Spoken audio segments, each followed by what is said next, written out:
All right, guys. Hi, I'm Albert. I'll be chairing today's meeting in the because Zara, who normally chairs meetings, is currently absent at a wedding in Alabama. So I'll do some introductions first. My name is Albert Tronmeta. I'm sort of the co-chair of Monterey County Young Democrats. I'm also ASFAC's Director of Student Representation at Monterey Peninsula College, and my major is political science. I'm Wes White, community enthusiast from Eleni. I just like videoing everything that's positive enough for, and happy that excited to grow with these. I'm Brad Charles. I'm a student photographer. I like observing and trying to understand, take it back to the people on the street. My name's Alyssa and I'm a policy advisor. I live in Monterey. My name's Elena. Nice. Almost the same. And I'm on the Monterey County Central Committee. So welcome. Thank you. Thanks for coming. I'm Eleni with Eleni Kounalakis. I'm Sarah Codas. I'm Eleni Kounalakis, candidate for California Lieutenant Governor. I'm Alex Pitaro. I'm an alternate on the Central Committee and just trying to get involved in it. I'm Adam Fitritz, member of Young Dems. I'm Bob Coble. I'm alternate on the Monterey County Central Committee and the Secretary of the Progressive Democrats of America, Monterey County. I'm a retired teacher. All right, guys. So first up on the agenda, after instructions, number 2, update on recruitment, and we're going to discuss the January meeting. So we'll be back to a normal schedule next month. Next meeting will be on the 4th Saturday of January, on January 27th. So just to say, if any of you guys want to come to the next meeting, it will just be on January 27th at this location at the same time, 12 o'clock. And we'll be having our elections soon for Monterey County Young Democrats. And me and Atara have been discussing holding elections in either March or April. So sort of just to get a general consensus here in the room, what would you guys prefer for elections, March or April? I mean, just off the top of my head, I think March is good because then we can actually get organized enough to get engaged in the primary elections and be a bit more proactive. Right. So sort of general consensus, I think, in here that March is probably the best month for elections.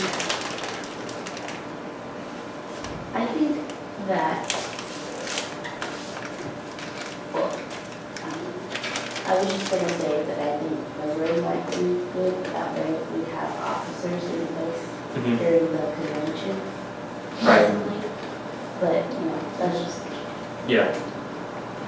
I mean, I guess maybe it was part of the previous conversation to wait until that long so that we could get more membership and give more people an opportunity to consider running for office. I think so. I think we're just trying to get a solid average amount of people who are regularly attending meetings, obviously, are getting involved in the club, and then go ahead with elections. So we can have people in place more stable. Yeah. Yeah, but I think Gertrude brings up. Gertrude, right? Yeah. You bring up a good point in that we should be engaged already by the time of the convention. So I'm wondering if we can get the best of both and still sort of organize taking part in the convention, but then also still, wait until maybe March to have the elections. I don't know. Can we get the best of both, I guess? Yeah, I guess we can talk about organizing for the conventions at our next meeting possibly next month. I'll certainly make sure to bring up with Tara that I think that March is sort of general consensus that we should discuss convention at the next meeting. Yeah. And on that note, the folks from the Monterey Peninsula Democratic Club offered to help us with funds to send a whole group to convention, or if we wanted to fundraise for other things like a voter reg drive, they could help us with that too, but they sort of offered to help us out that way. Yeah, that would be absolutely fantastic. I mean, we need all the help we can get, to ensure that we can have a presence at the conventions. Can I ask for clarification on that? Isn't it too late to send, didn't the They delegates? wouldn't be delegates, yeah, Okay, no, just it be would observers be or- more for the yes. fact that as a new Young Dems chapter, Yeah. let's send people to convention so that they get an idea of the bigger picture they fit into. Yeah. And the other thing that was said at that, the DCMP event was if you guys need, obviously I'm not a young Dem anymore, but that if you need folks to join so that your charter goes through and you don't have a rule that you have to be, Yeah. technically young, then we'd all be happy to join to get your charter going. Then you don't need to worry about, then you can continue to do your recruitment, of course. Again, too, there is so yeah, the age limit is obviously 35. Okay. For Monterey Young Democrats, and so as long as you're registered to vote or going to pre-register to vote, and you're below the age of 35, you should be fine to join. So. Okay, that would Yeah. exclude me. Didn't we, Shocking. I'm forgetting the bylaws, but didn't we put something in there for non-voting, we could have members? He who are did non-voting? actually, yeah. I'm just trying to pull it over now. So. And we'll be discussing that actually at a later point in this meeting. Okay, gotcha. Yeah. And I just wanted to say, there's another club, the Progressive Dems, where people without or not in the party are members of the club. They're registered voters and all that good stuff, but they just don't vote on things in the club because they're not members of the Democratic. Right, yeah. Okay, so I'll make sure to get this in Tara that I think that March is probably the best date that we can shoot for, for elections. Also, too, it gives people time to consider whether or not they want to run or not, Yeah. They'll have their idea of their schedule maybe for the summer, 2018, Right. and what they can do to help out the club, Yeah, they'll have a better sense of Yeah, their ability to commit as opposed to like Exactly. earlier in the year. okay, fantastic. Well, this is probably the most important part of today's meeting. We have a guest speaker here today, guys. We have Eleni Kounalakis, who is a candidate for California Lieutenant Governor. So, Eleni, take it away. Well, thank you. Thank you so much. And Albert, it's so fabulous that you're doing this. And we were chatting a little bit early about, the fact that here we are at the end of 2017, and unlike the end of 2016, where everyone was saying, get this year over with, even though we've had a year of this horrible man as President of the United States, the story is more about the resistance and organizing and the reaction and recognizing that we are not powerless, that California is more important than ever, that we have tools, that we have the ability to push back. And that's really important because I think that it just shows that the can-do attitude is still alive, that we know that the values that underpin the state, the values of inclusion and the values of working together for a better future are something that are still in place. So a little bit about me. I was President Obama's ambassador in Hungary for almost 4 years. It was the honor and the privilege of my life to serve President Obama, also to serve our beautiful country. I thought that I would probably, the nature of my service would probably continue to be in foreign policy, but the single most important thing that in advancing America's interests and values in the world is that we have to be strong here at home.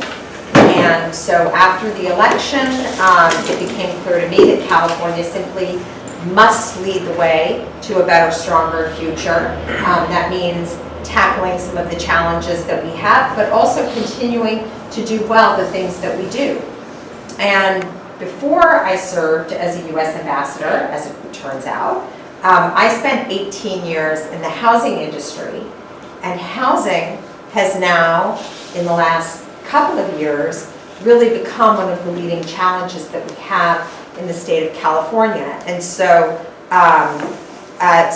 I look at this combination of the fact that I worked in government, the highest levels, but I also worked in the private sector in a part of the private sector in housing that is really very much at the forefront of, you know, some of the challenges that we have here, the increase in the rise of housing, the lack of affordable housing, homelessness, the increase in the cost of housing on college campuses.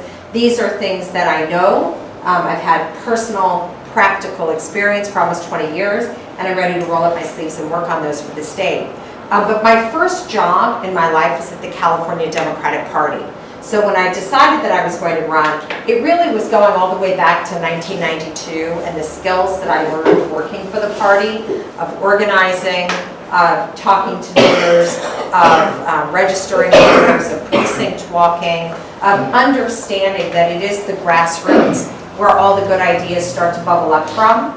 And it wasn't just a one-time thing in 1992. I stayed engaged with the party for the last 25 years. So I was a delegate to the national convention 5 times. 3 times I ran in my district. 2 times I was appointed to serve. And I was also a representative to the central committee, to the state party. I was appointed by Dianne Feinstein. So I really believe in the grassroots approach of running for office, and so that's why the first thing I did when I decided to run is I pledged to go visit all 58 counties of California. And I started at the beginning of July, and here we are in the middle of December, and actually Monterey County is county number 57. And this afternoon we're heading over to San Benito. So this is the tail end of what has been, you know, a several-month intense opportunity to hit the road and to talk to people about what the main issues are that they're concerned about and what they want to see their elected officials really focus on, not just talk about, but do something about. Now, people ask me, okay, so what did you learn on the road? The most important thing I learned, and it's something that I knew, but when you are up close the way that I've been the last few months, it takes on greater meaning, is that the recovery numbers, the recovery statistics for California in the post-2008 economic recession, the recovery numbers don't tell the whole story. So if you look at the big picture numbers for California, you see that growth rates have returned, and we are the 6th largest economy in the world, and we're growing at a very competitive rate, and that unemployment is down. But it doesn't tell the whole stories, because what you find when you get out of the big cities, or even just out away from the coast, or maybe just away from San Francisco, is that during the post-2008 environment, people had lost the equity in their homes. They lost one or maybe both of the jobs for the household. And in order to be able to get through that time, they started borrowing on their credit cards. And when the jobs started to come back, these were not jobs with health care benefits, and these were not jobs with pensions. They're part-time jobs that are being cobbled together, and they don't produce enough income to be able to make ends meet, especially in an environment where everything is getting more expensive, particularly housing. So there is tremendous economic insecurity, whether it's in the working classes who are trying to get into the middle class, or frankly, whether it's middle class families who really couldn't have imagined a time when their family would have to worry about things like how they're going to keep a roof over their head and keep food on the table and be able to go see a doctor when they need to. So to me, what this says is that we have to look and act on this question of how do we grow our economy, make it work better for everyone, create more good-paying jobs, not just jobs, but also that we have got to, and this is one thing government can do, we have got to rebuild the safety net. Even though Obamacare has created a situation where many more, millions more Californians have health insurance, the fact that Washington is taking a sledgehammer to health insurance right now, to the Affordable Care Act, is giving people tremendous sense of insecurity.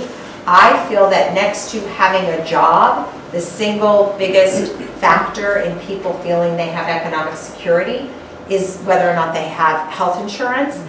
And that what they realize is that they may have health insurance today, but if they lose their job or they retire, what's going to happen?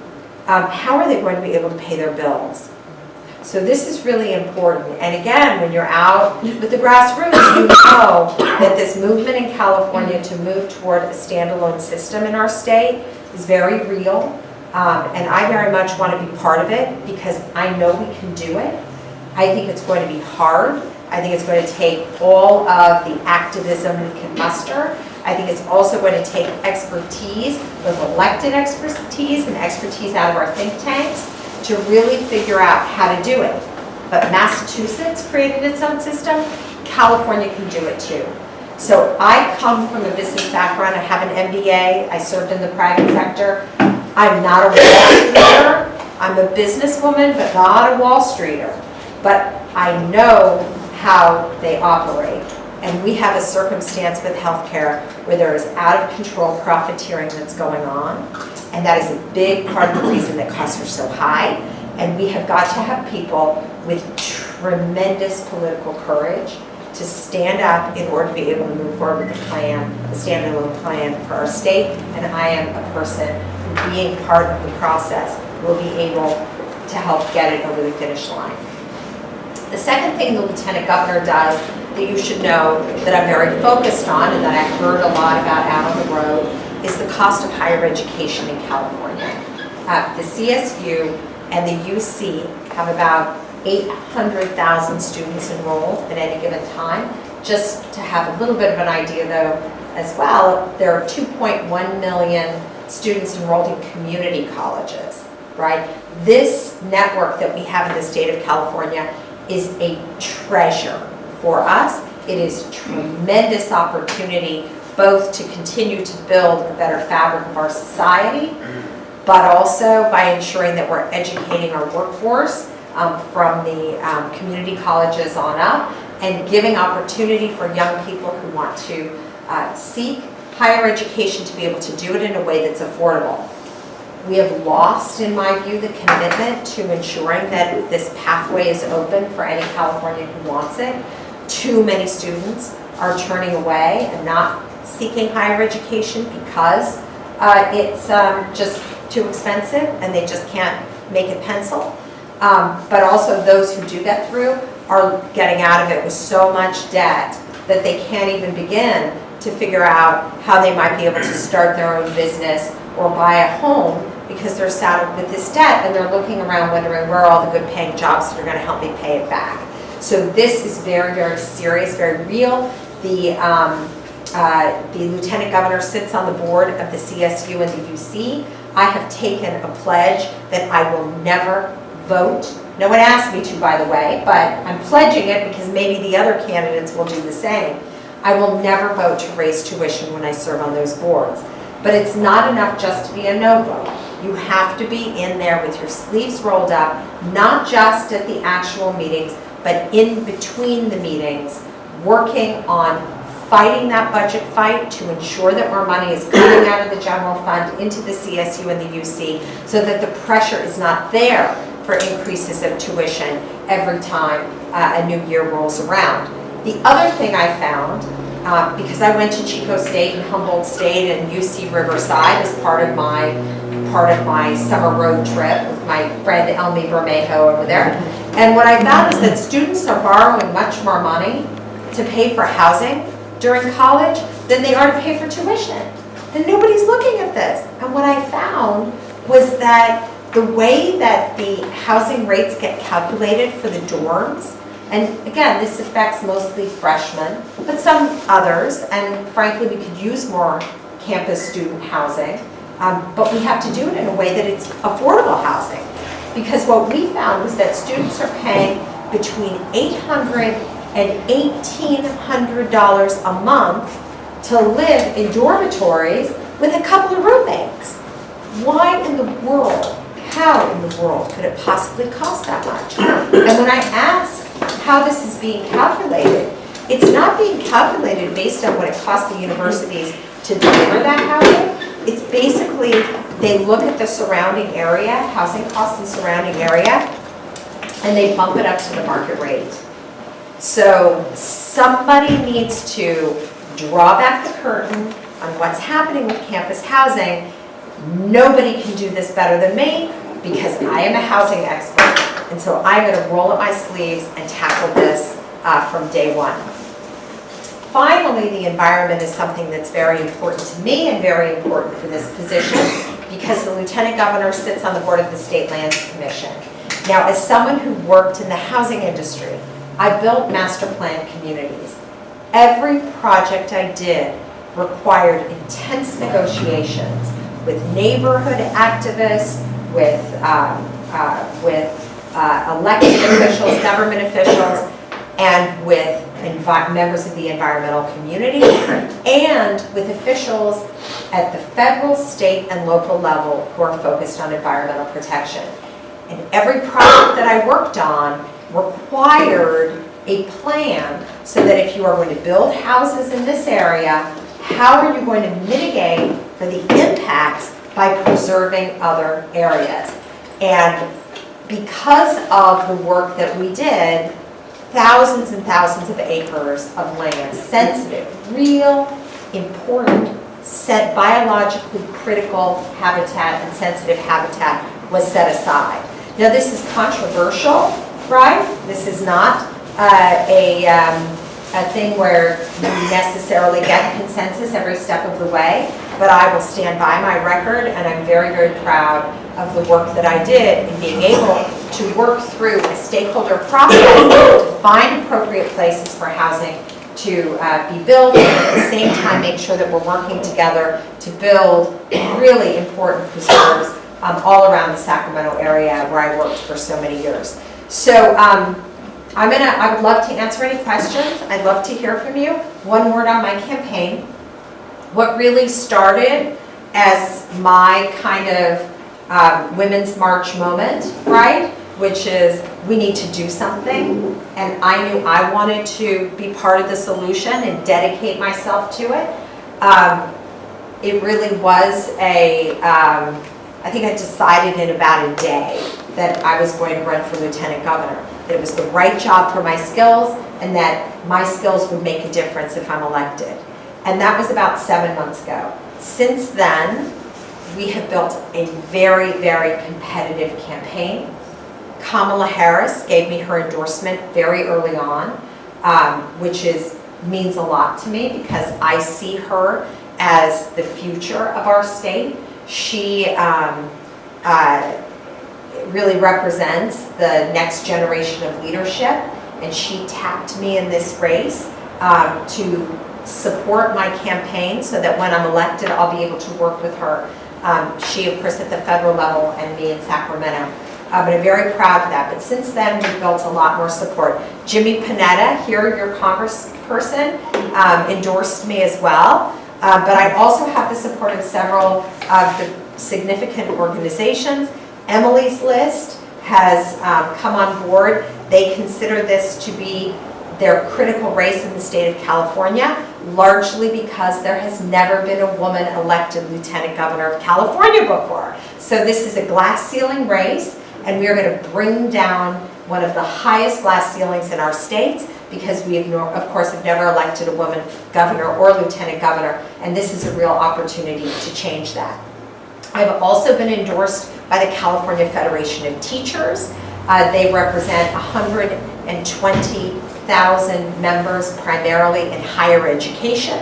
I talked to them about where I am on higher education, and they have given me their support. And I'm very proud of that, very proud, of course, to have union support.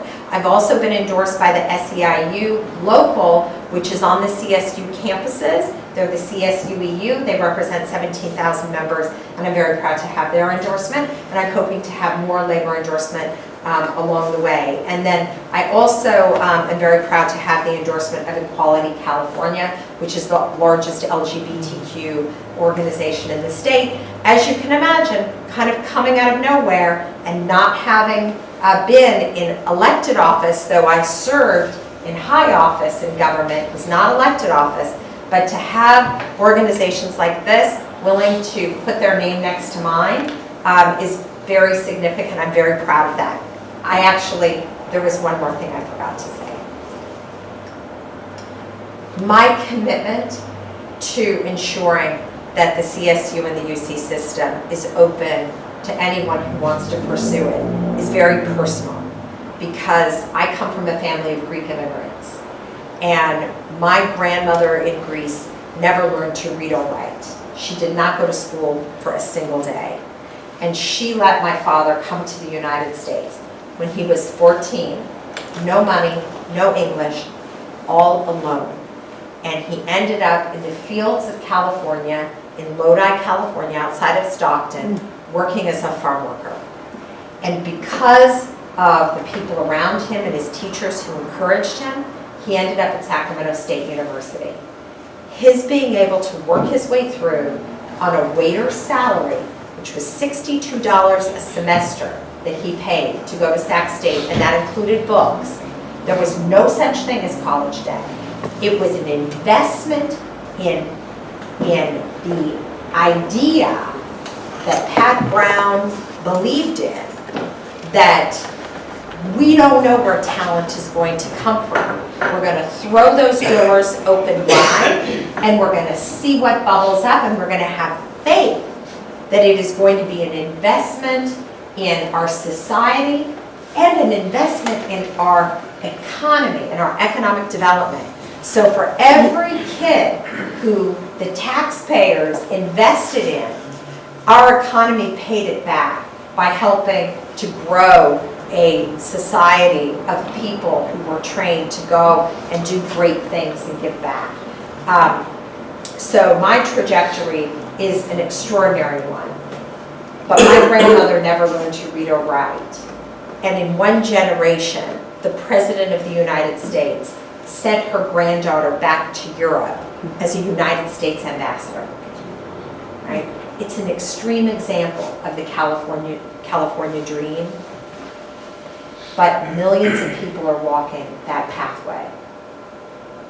So I want to fight to keep that pathway open, and also to ensure that the kinds of injustices that we see beyond that, we're resolving as well.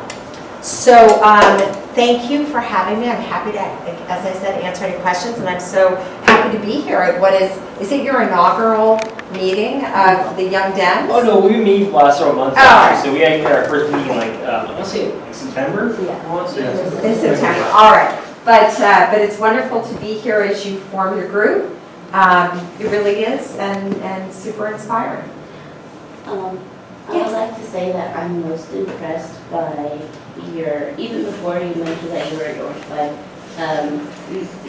by Equality California, I noticed that you referred to Jimmy Panetta as congressperson, which I really appreciate as a non-binary trans person. I think it's very important for things like that. People think it's just semantics or it's just identity politics to get caught up in, but it shows that you're dedicated to not just relegating certain things to maleness, you know? And so I appreciated, use of that term, and then also I'm most impressed by your endorsement from Equality California, because I know that they work very hard to make sure that they're advocating for the election of people who are going to benefit the lives of people like me, because when you benefit, those who are on the farthest margins of society, you're generally benefiting everyone. It's kind of like the trickle up, and we see that we saw that with, the black women and femmes who voted for Doug Jones in Alabama. And a lot of people are saying, black women are doing the right thing, thank you for that. And it's like, we didn't really do it for y'all. We did it because we needed him to survive, like literally, you know, and a lot of people, you know, don't really, because they don't relate to it personally, they kind of take it for granted. But I appreciate that you're making that effort and that you are seeking out not just the recognition and support of them, but you are seeking out ways to actually help those communities. I really appreciate that. It says a lot. Well, thank you. And then another thing I wanted to mention is I relate to, even though my family is not farm workers, there's like, you know, in African American communities, there's sort of bitterness with working on farms, you know. Not just because of slavery, but because of the way that we were made minstrels of when it came to the production of watermelons. Watermelons would not have been here if it weren't for African Americans. However, we were ostracized from a great piece of produce that we brought here and made fun of for selling it to support our families. And so a lot of African American people don't like, you know, farm work for that reason. But my family, who don't have college degrees, are day laborers. And my sister, who does have a college degree, she works in retail. And for a long time, she couldn't find a job, you know, until she got that retail job. And she worked several retail jobs.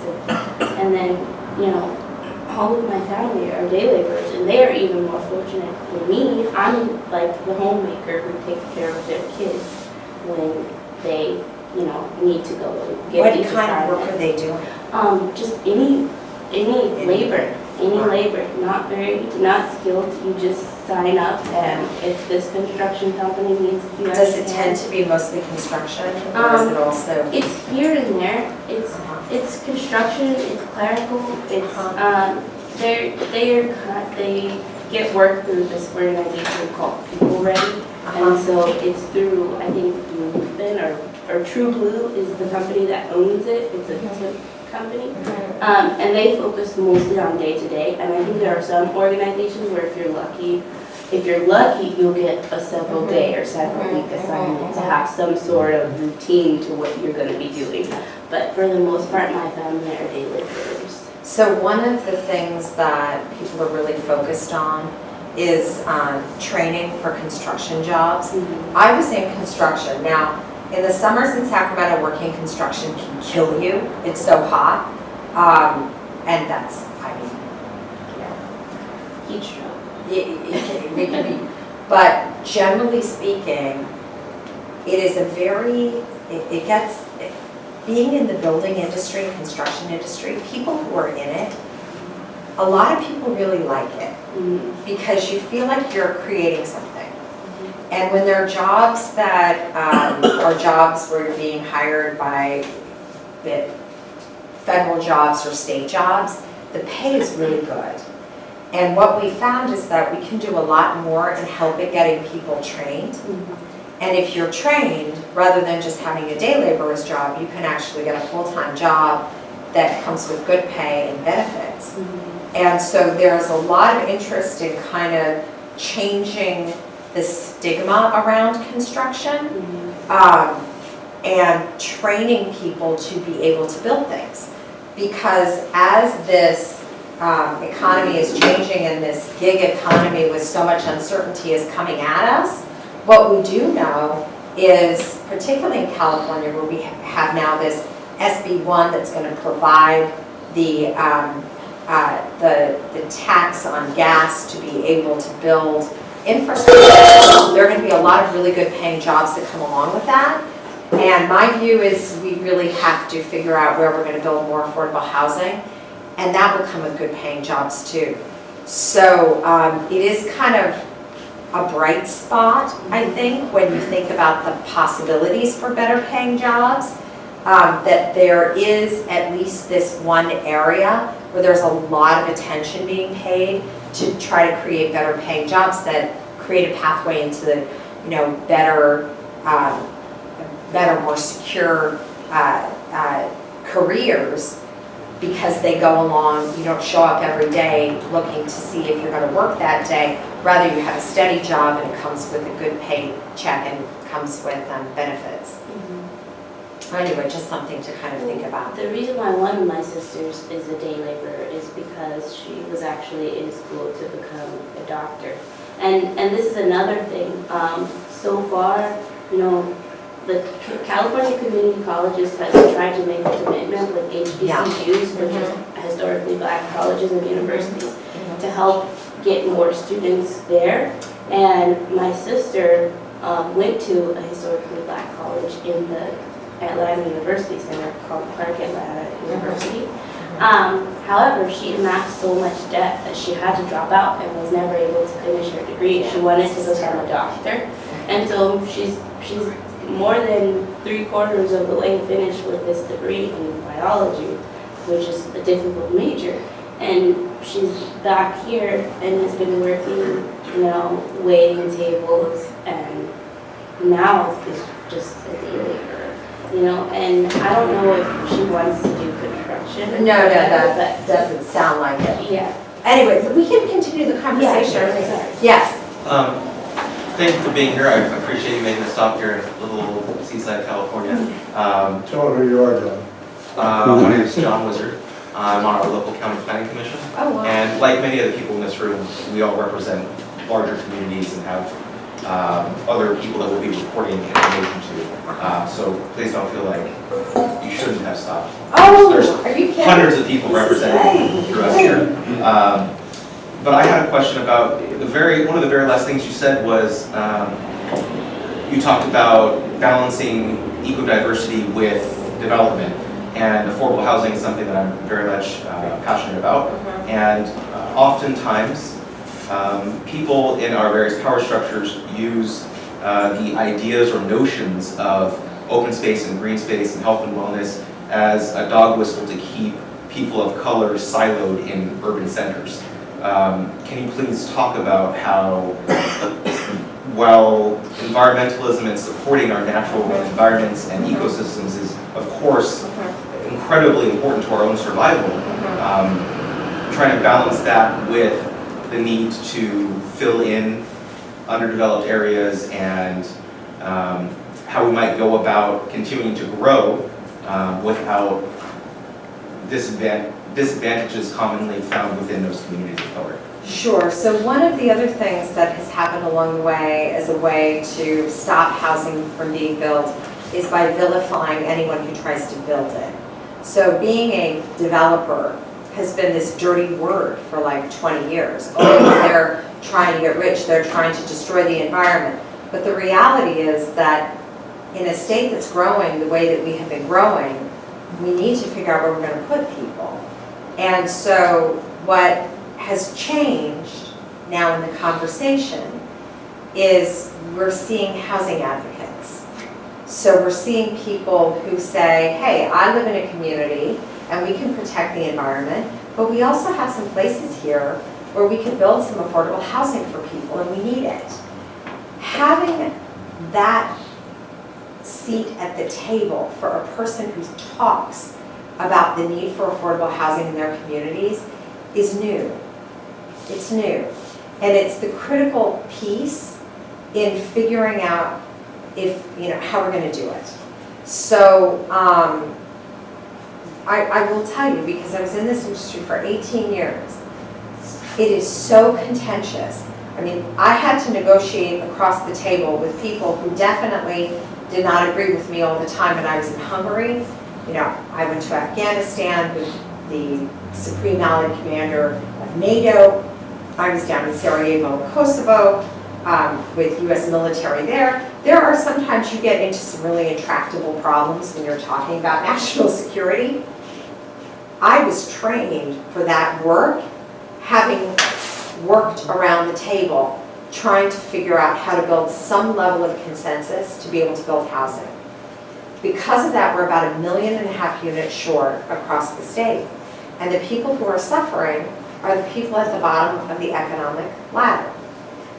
Rents are going up. 20% of Californians are living under the poverty line.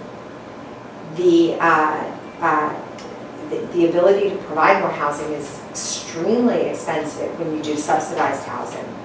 The process that you go through to be able to permit projects is incredibly complex and takes a long time. I was talking to an architect in Oakland. She's working on an affordable housing project in San Francisco. The property is zoned for multifamily housing. The project is going to be fully dedicated affordable housing. There is zero opposition from any neighborhood groups. And they are 7 years in the entitlement process already. And they still haven't been able to start construction. And there are no problems with it. But there are 8 different departments. First, you submit the plans for the foundation. You're in a line. There are other projects. It takes a long time. You get the comments back. You have to answer the comments, maybe make some changes, bring it through again. And then you do the elevations of the whole building, and you submit those. And those go through the 8 various, right? This is what we've done.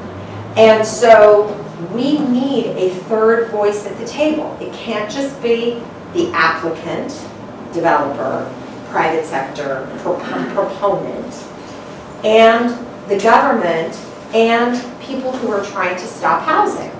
There actually has to be, a fourth person in the conversation saying, hey, we live here, and if we can add a couple hundred affordable units in a place that is not sensitive habitat, we want to see that happen, even if I'm not going to be the one to live in it, right? So that is the new part of the conversation. But again, it's thorny, it's challenging. We have to have a stakeholder approach to this. We have to ensure that we protect the environment. We have to ensure that we're building enough of the infrastructure to be able to support more growth. But at the same time, we've got to do something, because anyone who says that the rise in homelessness across the state is not connected to the fact that housing supply is so thoroughly constrained is not realizing, how bad the situation has become. Yes, it's about mental health issues. Yes, we have to look at this collectively. But I was up in Nevada City, and I went and visited a homeless shelter. It was a shelter that was not built up as a homeless shelter. It was a hotel that they were able to buy and be able to convert. If those opportunities don't exist, the ability to figure out how we're going to build more shelters and build more beds, it's just much, much harder. Just a quick follow-up. How do you feel about Costa Hawkins? Yeah, so everyone's talking about this out in the grassroots.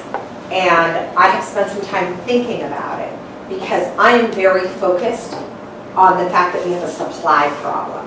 What Costa Hawkins is, it's a state law that creates the conditions whereby, or kind of the framework for cities and counties to build rent control around. So the question is, do you repeal Costa Hawkins, and then cities and counties have a free hand to come up with rent control programs? My view is that we should reform Costa Hawkins, because it is out of date, and because if we look at this as a reform process at the state level, we can have one conversation to change the rules of the game, so to speak. And I think we could do more if we reformed it at the state level and then allow cities and counties to respond rather than repeal it wholesale.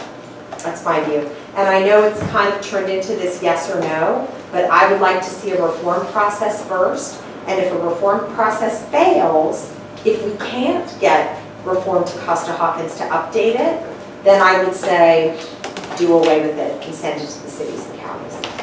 Thank you. Yes. So, the California Heights Rail project we've been building, obviously, for the last several years, has been the planning process for over, almost 40 plus years now. I'm personally in support of it. I think it's, very important to the state as, create a whole new way of getting from the Bay Area to Los Angeles, where we move a lot of cars to the road, probably improve air quality in the state and create jobs. Where do you stand on the California Heights Rail project? Sure.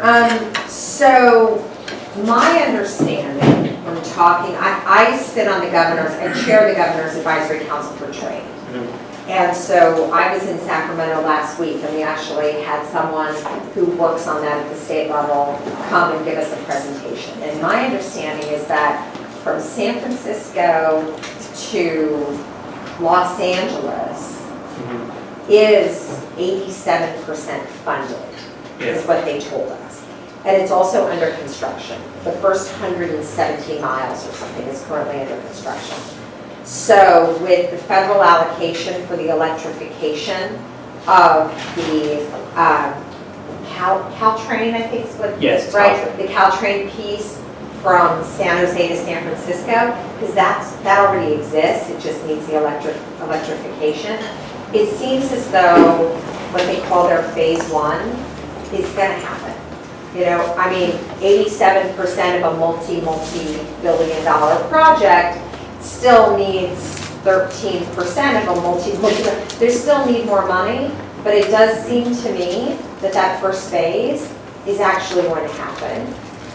You know, it was Governor Brown's baby, and here we are. So that's my sense, is that there's no kind of stopping that piece, but it's going to require some additional resources. But it's not fully funded. And so when we look at finishing it, it's going to be the next governor's commitment to find those resources. And when we look at extending it to San Diego and to Sacramento, that is not funded at all. So that's how I see it. I mean, I think that it's being phased. And we are looking at a likelihood of the first phase being completed. So I'm following it to see how it evolves, to see if 87% is, to be at 87% now is enough to get it all the way through. What I'm hearing is that there was so much support from those communities along the way and in Los Angeles that balance that needs to be funded, that it's going to happen. Yeah. Right? So, yeah, so that's how I see it. I mean, extending it beyond that, I think we need to look and see how well it's working, and we also have to look and see how much those additional legs are going to cost. So, I'm Dominic Dursa. I'm not a young dad, but I You're am on. pretty young to me, Dominic. Yeah, but I am on the e-board from 8030. I'm on the regional vice chairs for the Chicago Latino Caucus. But my question is, so if elected lieutenant governor, you'd sit on the emergency council that advises the governor. And one of the things that's been talked about a lot amongst us at like e-boards and convention is the use of prison labor, use labor loosely in fighting fires. Because you'd be one of 9 members to sit on that council, what would you advocate for in terms of reform? Because these inmates get paid about $1 a day. And when they do get out, a lot of them can't even apply for the job that they were doing for $1 a day. So if you got elected and sat on that council, would you advocate for reform, and what would it be? Oh, let me tell you, so I saw some of these prisoners over the summer. I was saying that this is County 57 of my 58 county commitment to go across the state. But I'm really happy that you know about this. Now, when I first started, I was like, well, I'm going to be on the California Emergency Council. I'm the only person who's ever actually built infrastructure. This is hugely, disaster preparedness is hugely important to people. Millions of people are being directly, and everybody is being indirectly affected by the fires, by the fact that Oroville Dam nearly busted, and I met with evacuees up in Oroville. If that had broken, like 10,000 people might have died. And the people who were most at risk are people with disabilities. It was incredible how close we came to what could have been really the worst natural disaster that we've ever seen in terms of loss of life. And so I was putting together my policy platform because, well, the lieutenant governor chairs the emergency council. Guess what we found? Because we couldn't figure out why the council hadn't met in 8 years. And in the bottom of our digging, the legislature passed a bill that did away with the emergency council and gave its authority to the state office of, the emergency services office, right? It's unbelievable. Why do you do that? This is so important. So I don't know how I'm going to get my way into this emergency services thing. You know, part of it matters that if you have a say, if you have a good relationship with the governor, and I have a good relationship with everybody running for governor, and I'm a really hard worker and a very persistent person, and I plan to take the issues on things I know about and ask for the ability or kind of find my way to create the ability to have a say on these issues. But on this particular issue, number one, too many people don't know what's happening. I was up at the staging ground for the wall fire, and they walked me through, how do you fight a forest fire? First, they build the dozer lines, which are bulldozers that they have contracts with private entities up and down the state. So when a fire breaks out, wherever these bulldozers are, whatever they're working on, they stop what they're doing and they come out to build these fire breaks. And once those jobs once that takes place, the next thing they do is they have to go fight these fires by hand. And the firefighters they're on the ground, but the people who are on the front lines are people who are incarcerated in our prison system. And they are paid nothing. And it is dangerous, and it is grueling. You know, they do 24-hour shifts. So they don't go fight the fire for 8 hours and they go to sleep. They go out for 24 hours because the adrenaline is so intense when you're going literally by hand, putting the fire out and making your way further in and hoping the winds don't change and wipe everybody out, right? That they can't sleep. If you go do it for 8 hours, you can't sleep. So they keep them, the firefighters, out there for 24 hours. The idea that they don't get paid is extremely upsetting to me. So one of the great things about being lieutenant governor is that it's kind of a bully pulpit, right? People say, well, what does the lieutenant governor really do? My answer is that when I'm lieutenant governor, everybody's got to know what the lieutenant governor can do. And these are the kinds of issues that deal with injustice and a violation of human rights. These are the things that fire me up and the things that I want to work on. So keep spreading the word, raise awareness at the party convention, get people talking about this and recognizing what's happening. And when I'm elected, you're going to have my cell phone and help me organize so that we can get a change. And I will say one thing, I don't know if it's true or not, but I asked one of the firefighters, I said, so when they finish their serving their time, do any of these people end up getting hired as firefighters, right? And he said, well, no. They should have the ability to go, once they're out, and become a professional firefighter. Okay, I have taken so much of your time. Elena, yeah, and then we'll wrap it up, and we have to go to our next thing. Yes. So, there's the elephant in the room, sexual harassment. You're just, yeah. And I am concerned that many of the candidates are men for these offices, and I would like to see them make a pledge that, and include women as well, because there have been instances of sexual harassment by women. Yeah, or okay, anyway. So that we don't have any surprises, that they make a pledge that there's nothing in their background that's going to come out once they're elected. And particularly I'm worried about Democrats, and so far we are the majority in this state. So there's a big chance that, as someone said, this is not a moment, I'm going to call it a movement now. And so I don't know if you can make that pledge yourself and then ask that your opponents make it? Or, and if we had more time, I would love to hear your ideas about how to handle it going Well, I'll forward tell you in one the of the assembly and things- so on. One of the things that we think immediately, look, the person I'm running against, the state senator I'm running against, got a maxed out contribution from Senator Mendoza. I think he should get the money back, right?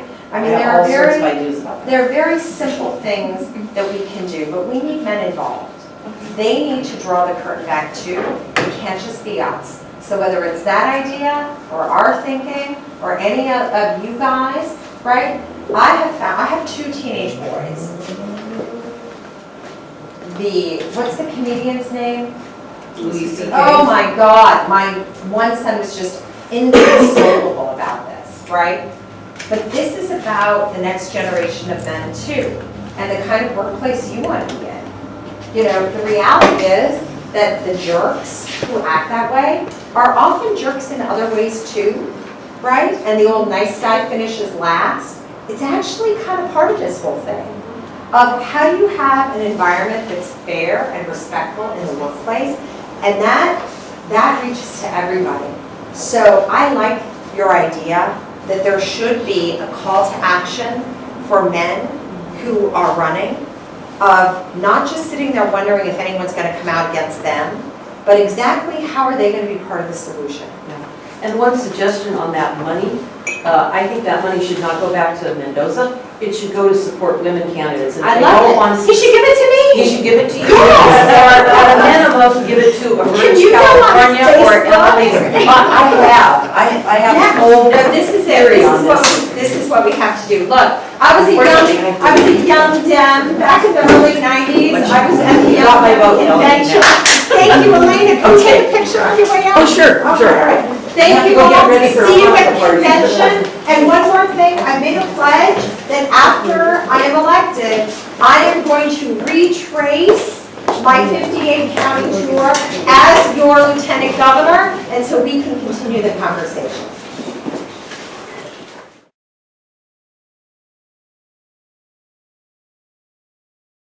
You guys in line, I'd like to quickly discuss, here on the agenda, item number 4A, and that is voter registration. The area I really want to talk about today is, at the last meeting, we discussed possibly doing some sort of voter reg event at MPC actually, with sisters and visitors. Is that actually? Sisters and visitors. Okay. Yeah, there's Yeah, all okay, the crowd. Yeah. No, we worked with them in Gara a couple weeks ago on a voter reg event down at Farmers Market in Monterey. So I personally think that probably the best voter reg event we could do is obviously the one at NBC. I think there's a lot of politically minded students at NBC, especially in the social science department, who would be more than interested in participating, or who would be more interested in coming to the table, seeing what MCYD is all about, and that they have been registered, getting registered, obviously, to vote. And number 2, on being civically minded, we just actually had a protest at NBC. You might have seen it on the news, actually. And it did get MCYD publicity because we actually, me and Tara, both got in the newspaper and on the TV. It was a protest against the GOP tax bill. So we both got interviewed on TV on KON, and we both got in the newspaper. Nice, we should make sure and publicize that coverage on our social We media. definitely have to, yeah. So It's a time sensitive thing. we can get on, and May I ask a question? When you were doing the registration, did you get a number of how many registered, or is it still in the process? Because there's also, the Democrats will pay a bounty for that, and I believe the union as well is paying like $18 an hour to help coordinate a lot of that outreach. They won something like $80,000 last year. Yeah. But we could get you, if you don't have contact with them, get you in charge with, I think it's Glenn Schaller that made that pitch for it. Yeah, if I remember correctly off the top of my head, I think that one event we did down at the Farmers Market a couple weeks ago, I believe we got like maybe 3 or 4 people off the top of my head, you know? Again, too, I had to leave about 30 minutes before it ended, so they might have gotten somebody else afterwards. But I think it'd be great to get in contact on, so you just get an official number of how many, we got that event. So that way, we can sort of get a sense of, for the future too, about how many people we're going to take, sort of thing, how many people we need to come to these sort of events, How many students do you think a likely candidate that actually live over there, or live in this area to register to vote? How many students does the school have? We're about like, I want to say we're about like, close to between 4 and 5 right now, 4 and 5,000. So. What do you think the percentage would be registered to vote? Hard to say. Yeah, I don't know the numbers where that would be at. I know I did voter registration at MPC a couple times last year. Just sort of ad hoc, just going out to campus and talking to students and trying to register them. What's that? What kind of hit did you get? Like 1 in 10 would register. So then also either said, I've already registered, or I don't care. So it was pretty low in terms of like the number of people I was able to register. What I was going to say, I think it would be nice if we could pair it up with any kind of like campus event or day. There's like clubs on campus that have a club day or something like that, where everyone gets to have a table or whatever. That might be a better way to get a larger concentration of students all at once. So one thing I will say about trying to get down, or trying to get this happening during the event is our activities director who normally does this sort of thing, or is it these events, resigned due to some disagreements with ASWC. So we're kind of up in the air right now about what's happening, and it's kind of devolved, it's kind of devolved now into like this sort of weird like battle between one person in ASWC and the president over who's going to become AC director. So I wouldn't commit to any specific event, right now. Right. The one thing I can say is if we don't do it during an event, if we can stage it in front of the library, actually, where there's a lot of foot traffic, there's a sort of small plaza, in front of the MPC library. That's where we'll get the most foot traffic. That's where we're getting the most attention, and also too, it's in view of the social studies building where the science students are. So they'll come out and they'll turn around and see that, and then walk towards it. Yeah, well, we have to make sure it's visible enough. Yeah, we do. And I think too, we should get signs pointing direction, obviously. We could also approach people. That tends to be helpful as well in terms of like, hey, are you registered to vote at your current address? That tends to bring in a lot more. Yeah, that's a key. Try to have the conversation with them. Yeah. And if you said 1 in 10 were registering, that's a very high number, I would say. Like normally when I've done it out of California, but I've done it also at the farmer's market, and you'd be lucky to get, after a few hours of tabling, 2 or 3 people maybe. But getting that and like reaching out to people who maybe just turned 18, who maybe just moved to the area, they're the ones that need it the most. So it's good. But it was brought up, the whole grant money for voter registration. I got some of that grant money myself last year. It was awarded to Planned Parenthood, and they hired me as a voter registration coordinator for this whole region. And I love going to NBC, and I think we should definitely include Hartnell in our plans. But the reality is, I think also, a lot of schools have voter registration built into their orientation it's becoming a little more built into existing efforts. I'm wondering what are the underserved communities, particularly of youth, where we can also, we should still do NPC and college campuses, but we should also look for young people in other areas who maybe are not as, privileged and well served, and therefore more likely to already be registered to vote anyway. You saying we should go to trap houses? I'm saying we should go. Mobile home parks? I'm saying we should go where there are young people who are not registered to vote, as opposed to places where they are already registered to vote. Well, it's funny you should mention that.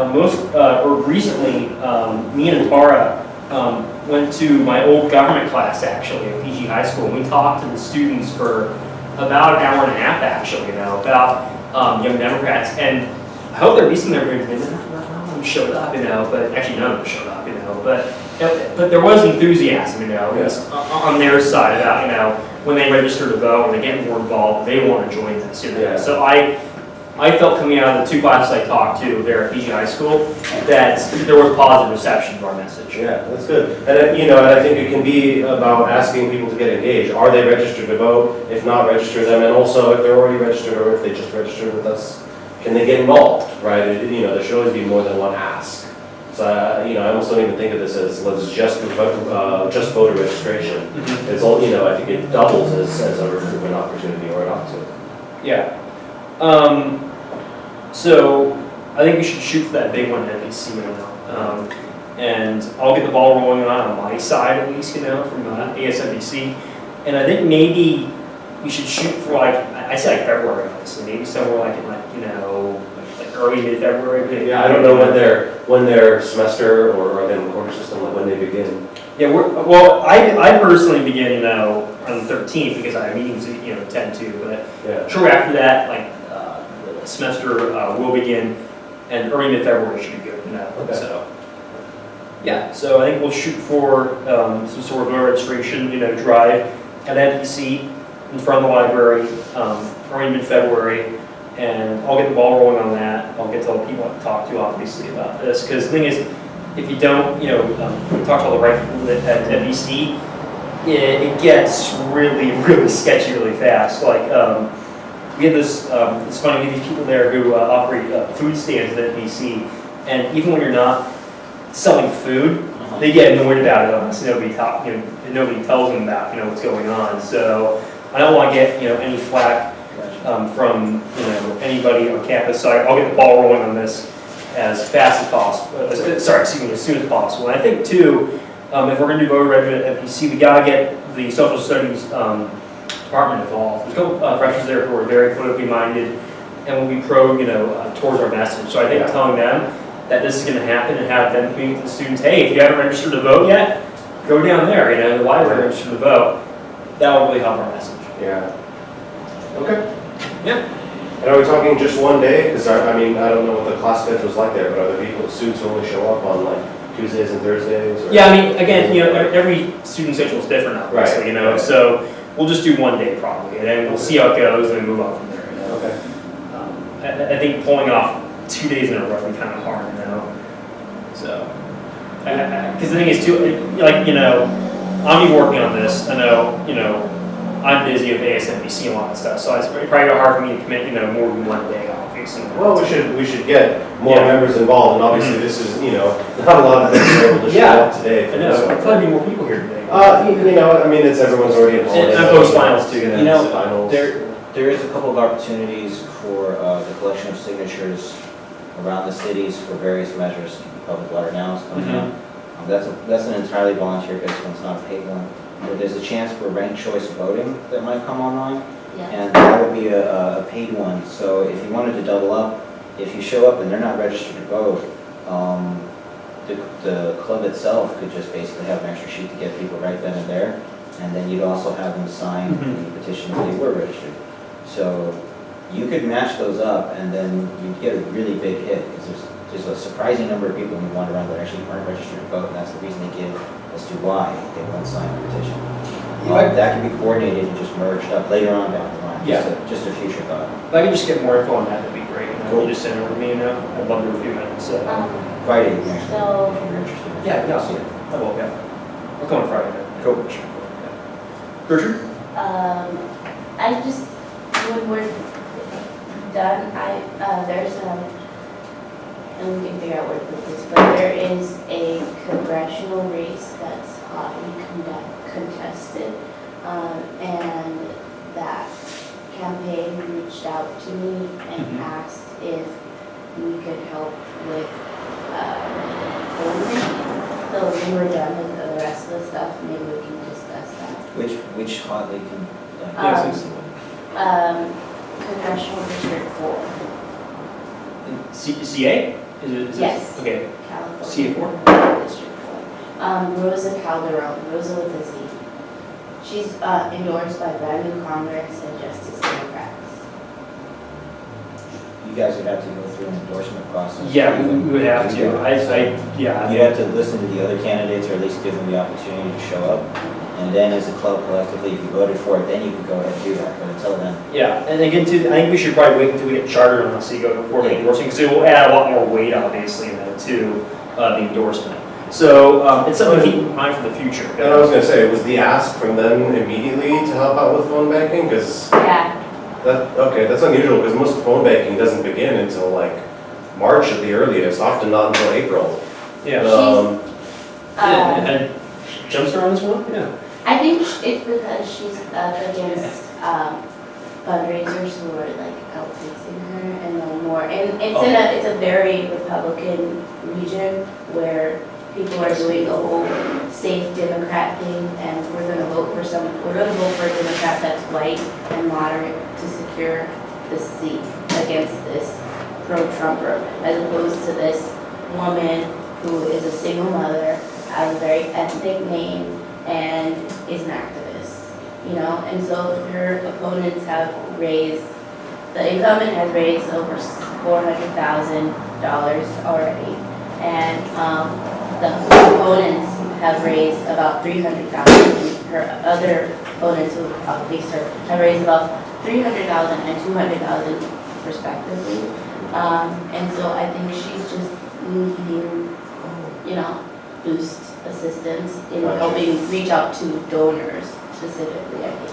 So, but that's why I brought it up, because I don't know exactly in what order it would go in. Yeah, I think, I mean, to their point, like, we need to charter before we can really endorse anybody, but let's keep in contact with them. The thing is too, so CA4 is Tom McClintock's district. Yeah, So it's like Truckee, parts of Fresno, Dara, you know. yeah, I know. I don't know, I have no idea what It's 85.1%. there's 10, that is. Last season, at least you get. Oh, really? Yeah, he was a bang up winner, Yeah. wasn't he? That worked out real well. Okay, well. there's 10 counties. It encompasses everything from the south of Lake Tahoe and Yosemite National Park. So it's pretty big. I actually went to Fresno to meet her, and yeah. Oh. And that's cool that you got to meet her. I think, you were talking earlier about making sure we get like a presence at convention. And that's also important because connecting our club with the statewide Young Democrats Club, because if we kind of team up and combine efforts with the statewide Young Democrats, then we're going to be a lot more effective than if we just try and get out there and campaign on our own as a brand new club. Yeah. So I'd say let's charter and then get connected with the broader Totally, get that organization. infrastructure in, because that'll make life so much easier. I know she's the only one who is for universal healthcare.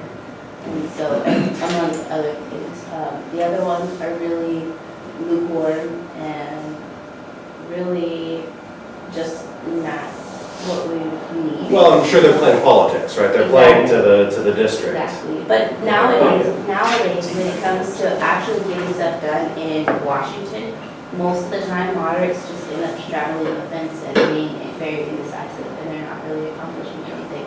And they say, well, it's better than being an extremist over this way or that way, but those are the people who get stuff done. Yeah, I mean, the people who really get stuff done are the ones who get elected to office. So, there's a pragmatic side to it too, but I think we're putting the cart before the horse, having a deep discussion about who we're going to campaign for when we haven't even officially chartered the club. Yeah, we shouldn't move on anything like this honestly until we get chartered, and until we honestly see the position to know. But hey, if we get once we get chartered, we'd love to have her come down here and talk, obviously, maybe at some point, or talk to her over like Skype, phone or anything. That'd be great, Yeah. At least just to get to know more about the candidate, until we decide to make any further moves, That's still a little bit of ways off. So As far as the chartering, do we still need a number to list of people? yeah, 20. What's the list at right now? I don't have the list, but I think that's somewhere like 11 or 12, maybe 13. We can put that list online and then it can be filled out. Yeah, that would be perfect, actually. That's what I was thinking, because, It can help you build a Google form for that and then send it to the remainders of your people. Just go right through your Facebook and everything else and you'll get it. I guess, and she sent me a sheet here for today for the sign up, but it didn't have anybody's name on it, so. Yeah. Which is blank, so I thought, oh great, the information will be on there, we'll see what we got, but, The next central committee is in January, so you present it in there, so we still have time to get that. This is just kind of off the top of my head, but with New Year's coming up, I don't know if, someone might be out of town, but if anyone's going to a New Year's Eve gathering, presumably with people our age, what better time than when someone's, making resolutions about how they may be getting more involved. And Sign up for a chance. sign up for this. I got probably 5 people on this, I can think off the top of my head who might be able to, sign up for the club, help with the charter, so. Right, so I would think, that might be a good opportunity. It's 17 to 35 for chartering, for voting members? To be a voting member, Yeah. 17 or 16? At least 17. The 35 or 32 or? 35. 35, yeah. And if they're 14, that's fine, they just can't vote. Yeah, they just would be a non-member. And if they're 50, they can't vote their charter, but they can still be members. Yes. Right, correct, yeah. Yeah, so, that's about it for, voter registration, so we'll get the ball rolling on that for early February, I think, the PC right now. Yeah. This topic is about hidden heroes. I think we talked about this at a meeting, last meeting. I'm not super familiar with what exactly is going on with this Hidden Heroes event. The only thing I got right here is the link to the city of Monterey and what they've been doing with Hidden Heroes. I think it's a veterans organization run by Elizabeth Dole, who is his wife of former Senator Bob Dole. I'm not exactly sure what's going on with superheroes. Does anybody here really know about the Hidden Heroes?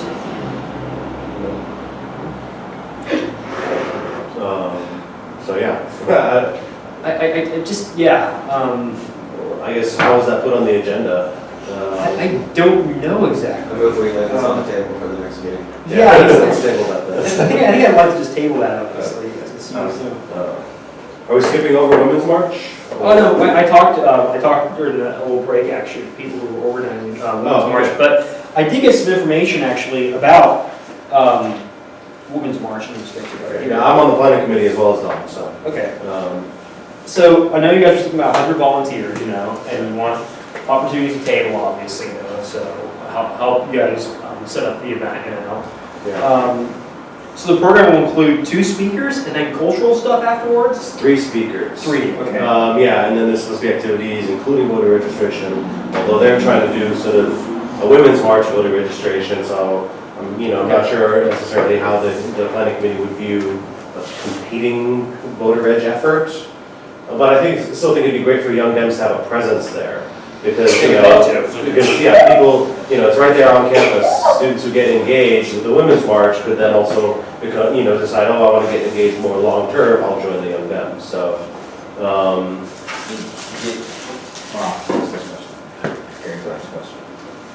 Like for the tabling, what are the requirements to table? You just have to show up at the table, is there a list?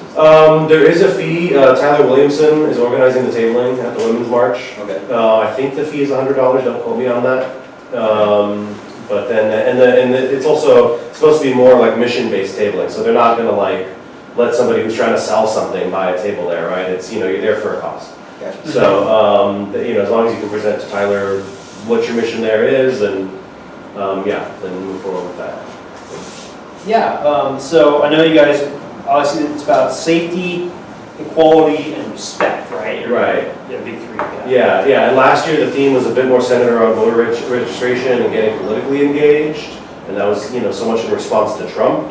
This year, the theme has shifted a bit more towards safety and sort of, embracing and acknowledging the Me Too campaign, and touching on the issue of all the sexual harassment coming out, being perpetrated by leaders, by elected officials, and also addressing the fact that since it's being hosted on the CSUB campus, and that campus actually has a really scary rate of sexual assault and sexual harassment. So the theme has kind of shifted a bit more to that, but I think that's timely. That's what needs to be organized around at this time. So. Right.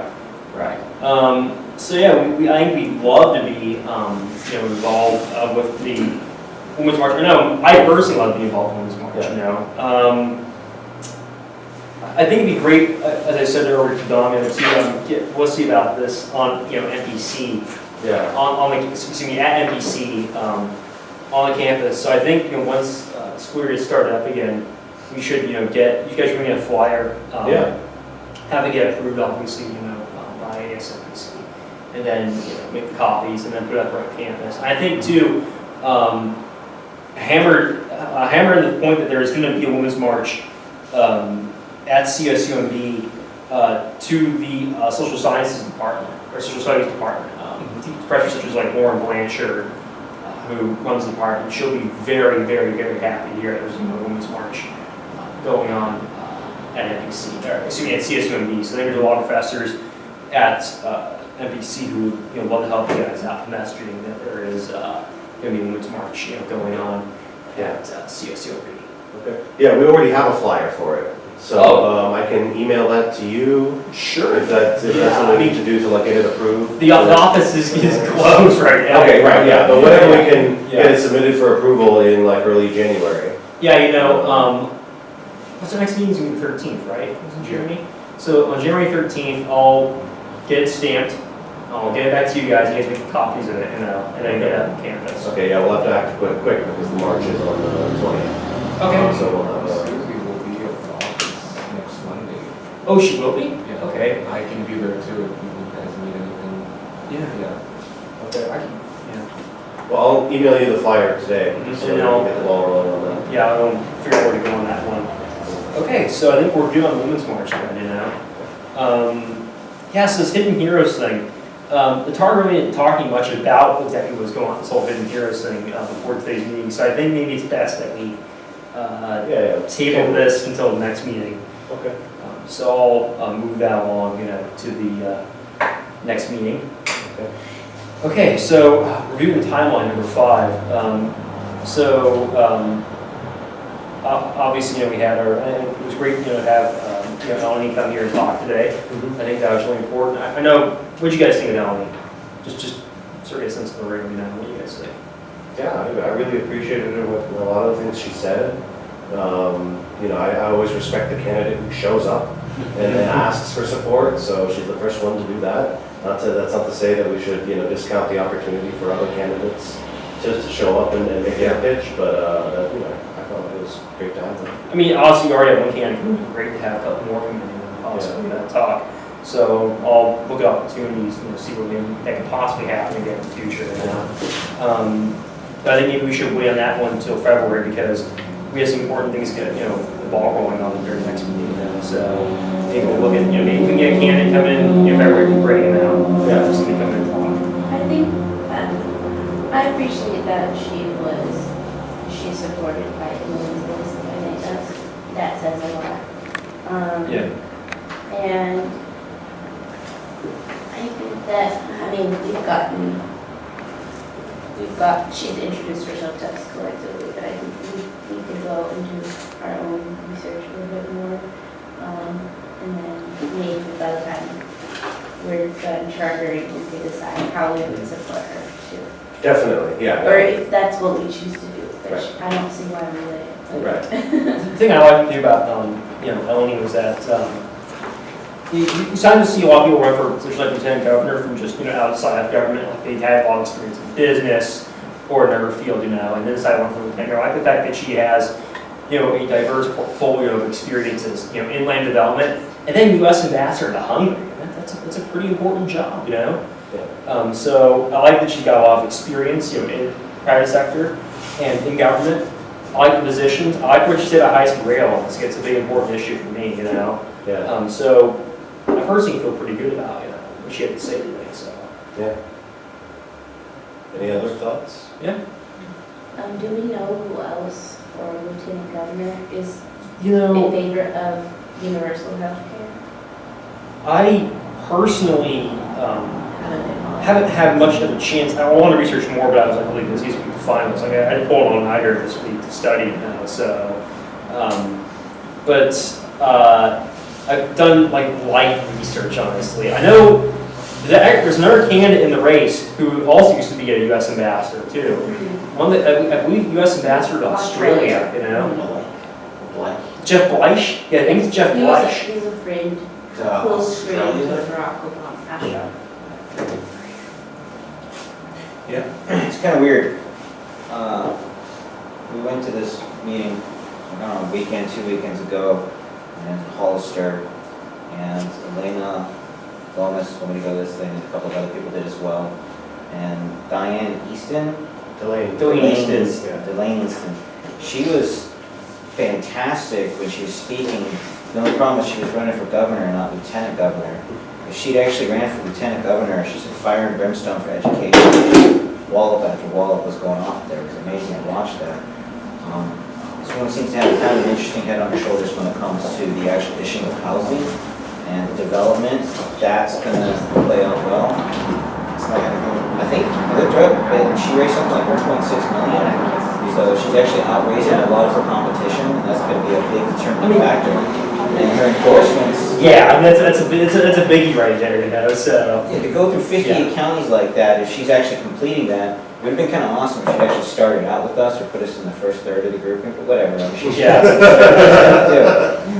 this point, I mean, I don't really care that she has Jimmy Panetta's endorsement, but Kamala Harris, what's going to end up happening with her in the election cycle coming up, that's a hell of an ally to have. I mean, Kamala might run for president in 2020, you know, for all we know, you know. She'll probably be up there with the other 10 getting shot down on stage, so we'll see how that works, but she's definitely a contender. Yes.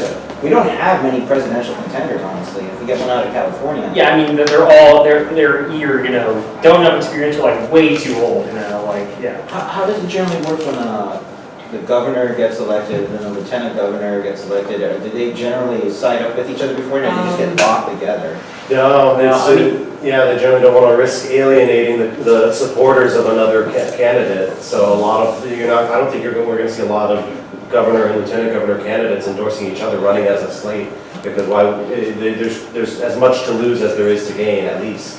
Yeah, she's awesome. You know, send her a thank you note after this, and reach out and see who else the other ones are that are running. I will. And compare it and say to them, because if you get a bigger turnout, if you keep bringing them closer into the election time, and say like, yeah, we already had Lenny here, you want to give us a shot, and then see what happens. Yeah. That was cool. Well, at least I think if we say Eleni already came here, like, oh, we gotta go down there now, honestly, because, you know, she's raising this much money, she's been endorsed by Kamala Harris, they have a lot of catching up to do, probably, you know. You mentioned, obviously, lieutenant governor and governor candidates signing up here. I know back in 2010, Gavin Newsom actually wanted to run for governor of California after being mayor of SF. Right. But then Jerry Brenner entered the race, you know, and he was so popular that, and then he, you know, he won the nomination pretty easily, right, 2015, 2010, you know. Yeah. But I think, you know, a lot of times, obviously, you'll see lieutenant governor, governor, you know, candidates who end up becoming governor, lieutenant governor. They have similar positions. I mean, sometimes there's differentiation, obviously, on positions. Sounds like a weird scenario like back in 2003 when Schwarzenegger became governor, and then Cruz Bustamante continuing as lieutenant governor, you know, under Schwarzenegger. Well, think about it before. I mean, Gavin Newsom pretty much has this in the bag already. Yeah. It'd still be nice to meet the other candidates. Possibly start together. Like if you did it at school, and you could actually get like 600, 700 students to show up for something like that, then you could really get people to sign up for it as well. But I mean, did she solve any problems in your future yet? What this candidate? The housing one is a nightmare. That's a great thing to address as a problem in the world, because you actually fix that. For me, high-speed rail honestly is really important. I actually have to say that, you know, I think the thing is she's open to seeing where it goes, because I don't think it's going to be a straight shot getting this thing done, honestly, you know. Like you said, you know, phase 1 will probably be completed before 2025, you know. That means, you know, SF San Jose, and then San Jose to like Cedar Valley and Fresno. That'll be all be done, you know. But afterwards, getting to LA, extending to San Diego, going up to Sacramento, that's going to be hard, you know. So, do they already have all their eminent domain lines picked? Like they just have to buy property through areas? So okay, if you go on the CHSR website, you can actually like see all this, you know.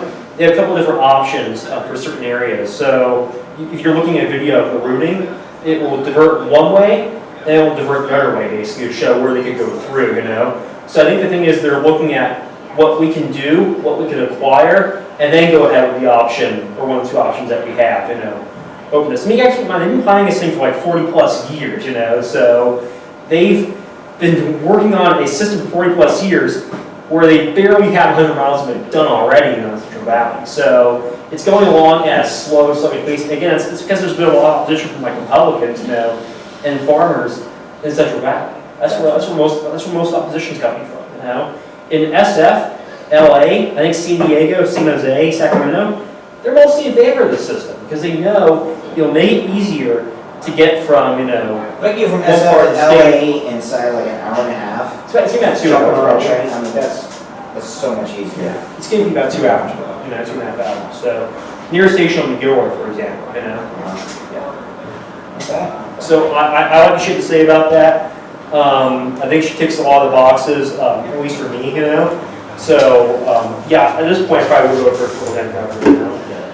Right, yeah, you know, and she, you know, similarly impressed us, but I think as a club, yeah, it's as we've said with other candidates, we'll charter first and then figure out endorsement. And, yeah, the 50 county strategy, that really impressed me, honestly. That's a lot to the better here is who's 58, like who's the last county? San Benito. Oh, right, San Benito. What was the first one? That was SF County? Must have been SF County, probably. Yeah, that's where she's from, right? Yeah, because I know officers are in SF, because I talked to them a couple days ago about Cook. You did 2 counties a day. It took you basically a month to hit the She entire said she's been doing this for several They didn't go to months. Humboldt. They didn't go to Humboldt County. Yeah, but when you do the triangles, you just keep going the straight circuit path up and down. You can do it. It's rough though. Yeah, no, so she's doing the legend. That always impresses me Yeah. with any candidate, because I've seen way too many candidates. You just lay back, I guess, You know, they barely go to events if it's in their backyard. So I respect the ones who do the work. Yeah.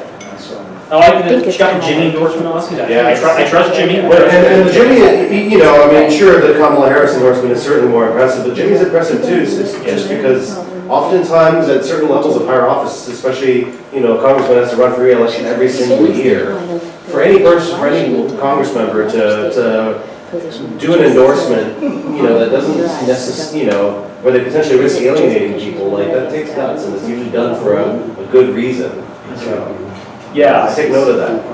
I do too, you know. So yeah, I think consensus is pretty much honestly, I think she's a pretty good candidate, you know. But obviously endorsing, we'll have to wait until we chart, you know. So, and until we maybe see other candidates, you know, see them off in there or not. So, yeah, we have time. Okay, so important thing I want to hammer in here is recruiting. You know, me and Tara, as I said already, went to PG High School, you know, talked to government students there. There was a lot of enthusiasm. I think we probably get similar responses, you know, from a lot of the high schools around here. I think that those students who are taking government class right now, you know, at their high school, and they're starting to get to like politics almost because of what they're hearing, you know, in government class, I think that's a big target, you know, for young Democrats, you know? Yeah. Because the thing is too, they're going to be pumped because they're, you know, turning 18 or getting close to 18. They're going to be, you know, registering to vote. Yeah. 2018 midterms are coming up, you know. Yeah. I think it's important to, you know, show these students that yes, midterms matter. It's not just the presidential elections, you know. So I think we can really hammer recruiting at high schools, honestly. You know. I think that's great. You know, I think, but yeah, part of the bid should be, you know, okay, our congressional seat may not be, you know, a Republican that we need to flip. But as Richard was pointing out, we could still help and pitch in on the efforts to win some of the Republican seats in California. And I think that could fire people up. There are things we can do here in Monterey to help change the composition of Congress and stop Trump's agenda. Right? Is that we, you know, a lot, you know, the common myth is that we're too insignificant to make a difference, and that's just not true.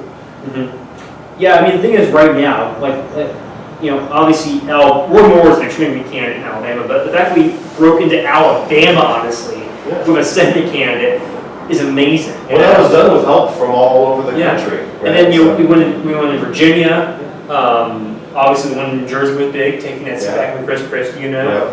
Right now, Republicans in the House and the Senate, in my opinion, are vulnerable. You know, they are extremely vulnerable. The fact that they are tied to Donald Trump makes it extremely vulnerable. Because Trump right now, his approval rating is 32%. That is pretty low for President of the United States. Yeah. Now, at this point, you know, give it 6 months, it's just going to be hardcore supporters, honestly, you know? I mean, It's gonna be a bloodbath. yeah, it will be. I mean, Well, I think we need to leverage excitement around the 2018 elections to also help the club grow. yeah, we do. We definitely do. And, you know, and really participate in this to the best extent we can. Did you guys, by the way, we found the old banner when we were digging through stuff. Did you guys ever find it from the original club? Is there an old Young Ben's banner in there? There is. You can go look for it. If there is, like, that would have been something that me and Omar had printed back in Yeah, that's what I wanted to ask 2013. about. How's Omar doing, by the way? He's good, he's good. Yeah, I don't know, he couldn't make it, I guess, but, Yeah, I thought he was going to yeah. Yeah, you know, yeah, so I think right now, all the energies of Democrats, you know, look, the Republican Party, when they try to pursue things like this tax plan and repealing Obamacare, they're just weakening themselves further, honestly, you know? I mean, there's no enthusiasm for this tax plan. You know, the only people who honestly want net neutrality repeal are the big, you know, internet service providers, obviously, like Verizon, AT&T, Comcast, you know? So Republican policies right now are pretty unpopular, you know? Yeah. So I think we can definitely galvanize alternative energy, you know? Oh, really? We do? Yeah, so you guys already got this. Oh, man, I had no idea. Yeah. Oh, man. Yeah, a little bit, so. We got it? Yeah. Yeah, so I didn't know it still existed. Oh. Yeah, well, I found it like a month and a half ago, and I asked Gary to talk to me about it.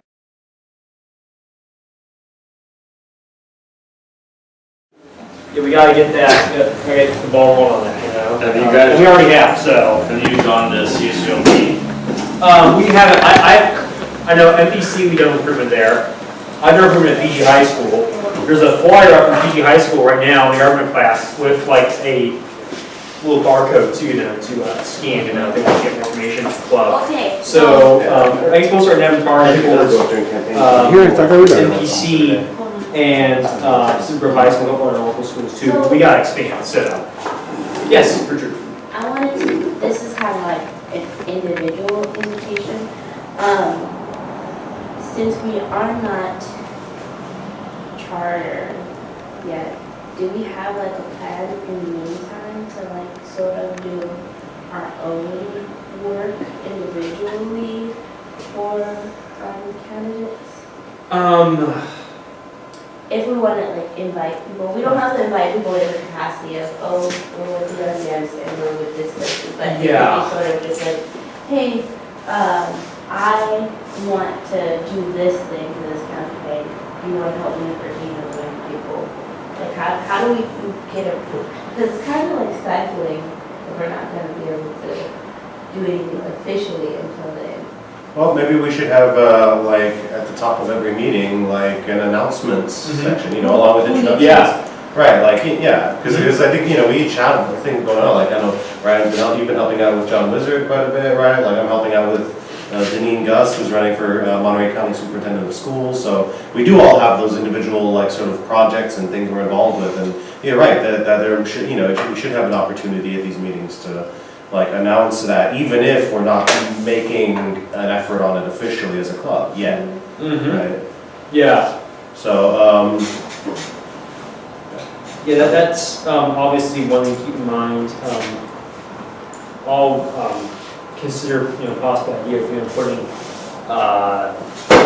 a sort of announcement section, you know, at the top of every meeting, you know, sort of to just let people talk about what they're doing, obviously. Yeah, just to throw Yeah, it out yeah, there, yeah. and if it lands and sticks on someone, then. We could put it under introductions, because we always do introductions. right, introductions and announcements. Introductions, And I mean- parentheses, announcements. And I mean, we should, you know, Yeah. maybe with the, like, we can maybe put it on the agenda for the next meeting to vote on, okay, like, does everyone get 1 minute or 2 minutes to, like, introduce themselves and do an announcement? Mhm. You know, what's the format of this? But yeah, I think it's good that everybody gets that opportunity. Parentheses. And then also it could help because for me, for example, the reason why I wanted to let y'all know anyways, and I kind of had a feeling that we weren't going to be able to do it in the capacity of the club because we're not chartered.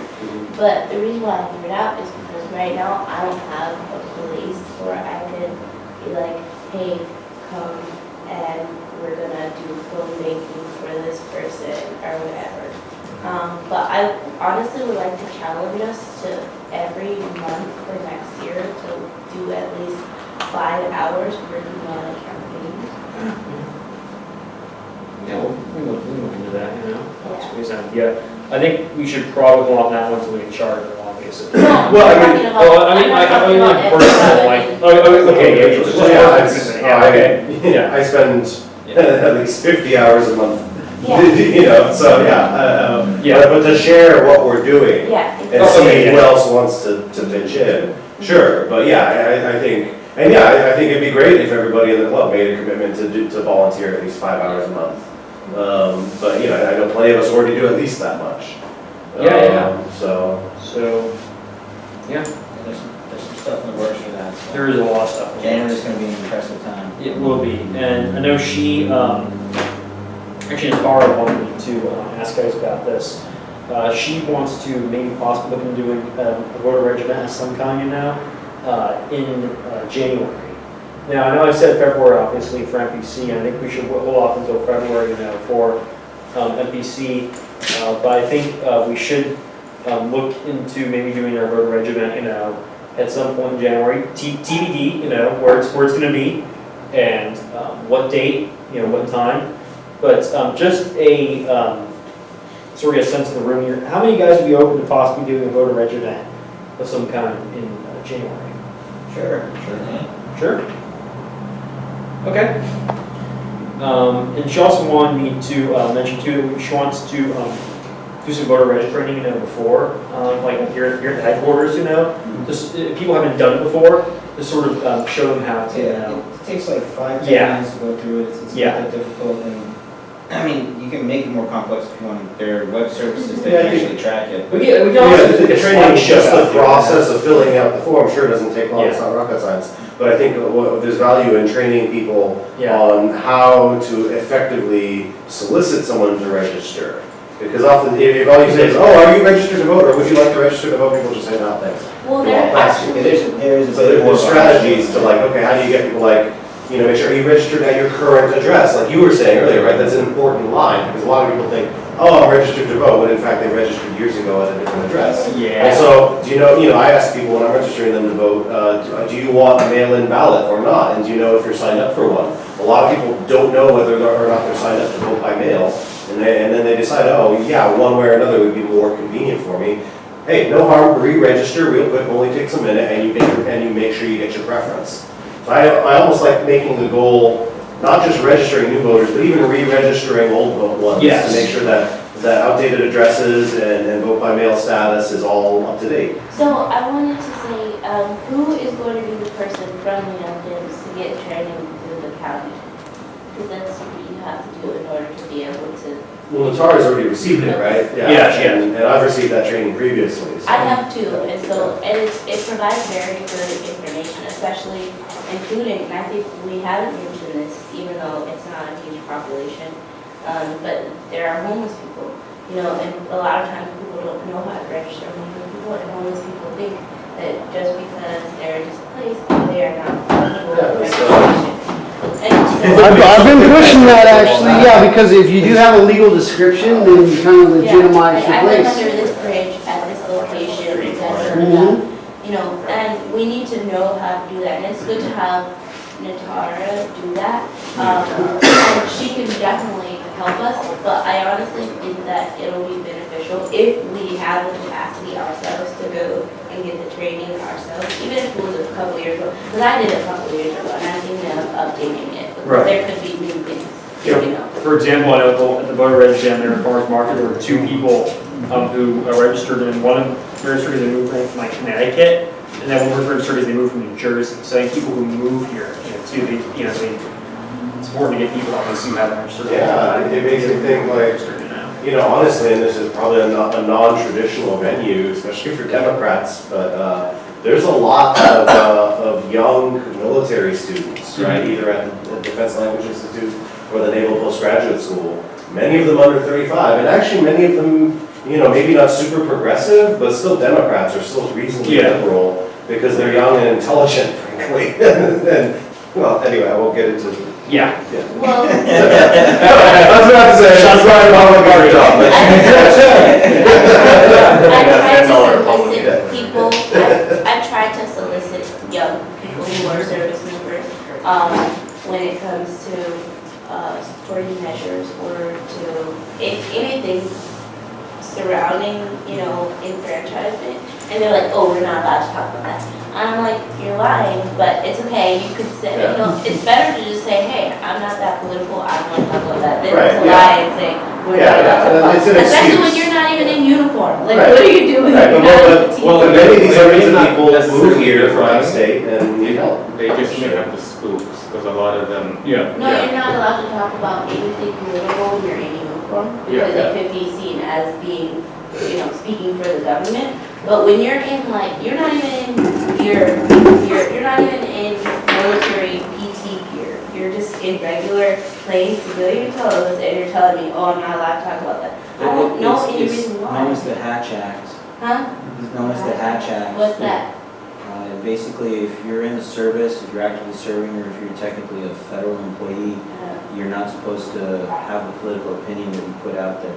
You literally sign that away when you join. Yeah. And the reason why is because you could give, in theory, contracts to people that would give you donations later on down the line. So they want that separation. So for example, I believe Tyler Williamson in Monterey, he triggered the Hatch Act because he's just like an accountant for NPS. And because of that, he can't even seek endorsements from any of the parties or the clubs he's actually involved with if they have a political bias one way or another. So technically he can be with Women's March, but he can't be with the Democratic Schools. So that component is a true law, it really exists. And But sorry, finish. oh no, I mean, I'm pretty much done. I don't think we're asking these service members to become activists. We should let them register work. because they move from out of state and they show up here and then it's like, well, let's get you integrated and registered to vote here. There would be people who would be like, oh, I'm here and I'm not going to be here for too long, but that sounds like a good thing. Right. That's one thing, but then there are other people who just were like, oh, I'm not allowed. Yeah, no, they are allowed. They're allowed to vote. Yeah. And even if they're only living here for a brief period of time, they'll still be here for the election, right? Yeah. Most of them are supposed to be here for like a year or two. Yeah. But then that could be just like kids who are in college who choose to vote back home. The two best ways to get out of somebody trying to get you to sign a signature is you either say, I'm a felon, or I'm Canadian. I'll take either one, or oh, sorry. Good thing the voter, whatever, my friend is getting it's re-enfranchisement, because there are some states in the union who don't take away your voting rights at all. You can literally be in yourself 23 hours a day in Vermont, I think, and you can still vote. Yeah, and it's a common misconception actually. In California, if you've served all of your probation, all of your parole, everything, if you've paid your debt to society and you are genuinely an ex-felon, you can still register to vote. A lot of them think they can't. But it's because there are states like Mississippi. Right, there are states that they can't ever. No matter if they've done everything. Is that working if they're on parole? No, if they're on parole, then they have to get off parole before they're eligible. Because that's basically like you're serving your sentence Yeah, I'm talking without Back the to wall. Canadian as it is then for my instance. Yeah. All right, buddy. There we go. Hey, buddy. Okay. Yeah. So I think I already talked about us. We need 20 members, to charter. Sorry, did you write down information right here for the? This is somebody else. This is me. Okay. So the one thing we do need, I want to get in here is a signature notebook actually. So that'd be great. Yeah, there was a signature section on there, but it kind of cut it off. Can we distribute these membership sign-up forms so that we can, spend the next couple of weeks? Yeah, we could. Yeah. I want to bring a clipboard to my New Year's Eve party. I'll tell you what, I'll send you a copy of it, and hopefully it prints out okay. If not, there's any problems, we'll get a new one. So, okay, cool. Yeah. All right, yeah, so I'll make sure to get you guys some, shred the email address, and I'll send it off. So it's more just, as I said again, to get 20 members, so let's keep on keeping on with that. C was, get involved and volunteer. I think I already talked about that probably. So I think we're pretty good on that. We talked about voter registration, event training, Women's March. Next meeting, we're going to be talking about preparing for elections. We want to register more members too. So I think there's going to be a large section that meeting, honestly, is just going to be devoted probably to preparing for elections. Yeah, and it seems to me like we need, we kind of each of us individually need to take on a part of the responsibility for making this really happen. Because right now, let's face it, we've been meeting now for a couple months, and candidly, membership growth has been slow, right? And I feel like let's blow it out and bring as many people to the January meeting as we can. Yeah. Right. Tap our friends. Sure, they might not come back to subsequent meetings, but if only a handful of them do, let's I don't know. Is it too late to make a motion? Like, let's ask for money that the DCMP has offered us and turn our January meeting into like a Young Democrats Party or something, and to really like a bash. Right. Yeah, Young Democrats bash, and then also make sure that we invite a lot of people. Right. We don't want to throw a big event and not have anyone show up. But then use that, like, if we have a good event here with food and everything, then I think that'll be more enticing for the people that we bring to it to continue. Yeah, I can certainly hammer the point, with Pacific Grove High School, obviously. Go back in there and hammer and point again. Hey guys, election's coming up on us. If you want to, run for office in we have also days at DC. Wow. Young Democrats. If you want to come in, and run for Young Democrats, this is the meeting to come to. Right. Get prepared to do this. So Right. Come on the Saturday in January. It's Young Democrats bash. We'll call it something like that. Young Democrats bash even too. So. So I think we should just mostly focus on elections for the next meeting. So. I thought we wanted to recruit more members. Yeah, that too. But Okay. there should be a big chunk of the meeting devoted on it too. Elections and and talk about what the officer positions are in a group setting so that everybody can understand. Okay, if they're interested in running for it, what does that entail? Yes. But I feel like the group that we have for that meeting should be as big as we can make it, because otherwise we're just leaving. We're kind of, if we hold officer elections before we've even recruited before we've even recruited enough people to officially charter, right? Then it kind of becomes just this little echo chamber of a club. I think we need to broaden out the membership. I think we should ask people, and this is gonna sound bad, I just accepted that I'm not really normal, so I'm just gonna say this anyways. I think we should ask people who we don't necessarily like to come, because that'll definitely make sure that it's not an echo chamber, and it's something that I shouldn't say like, but people who we respect but disagree with on a lot of things, as long as they're registered Democrats, right? And invite them to come and hopefully challenge them to make the club. We can pitch it to them like, you can be the aspect we need to make this club more well-rounded. Yeah. Diversity of opinions makes us a stronger club. Yeah. And that really comes down to bringing in more people and different people, not so it's not a homogenous group. I shouldn't in say terms of who we don't ideologies like, and because that opinions. sounds like bad. Okay, guys. Sorry to hang it back here, but I think I just kind of figured out what exactly is going on with this Hidden Heroes thing. I just kind of figured it out. So it sounds like from the website here, City of Monterey. So the City of Monterey is developing a program called Students or Heroes in partnership with the Elizabeth Dole Foundation's Hidden Heroes Initiative. So it's a volunteer-based program where local students provide assistance to military caregivers on an as-needed schedule basis. Military caregiver, what's that? So would be a military caregiver. That would mean like someone who. The term just seems it's a little bit. Kind of. Yeah. Does that mean like a parent? Like a military spouse? Maybe it means it's someone who is taking care of someone who was hurt or injured in the line of duty. Yeah. They have video here if you want to take a look at the video. Let's take a look at the video. I'm good.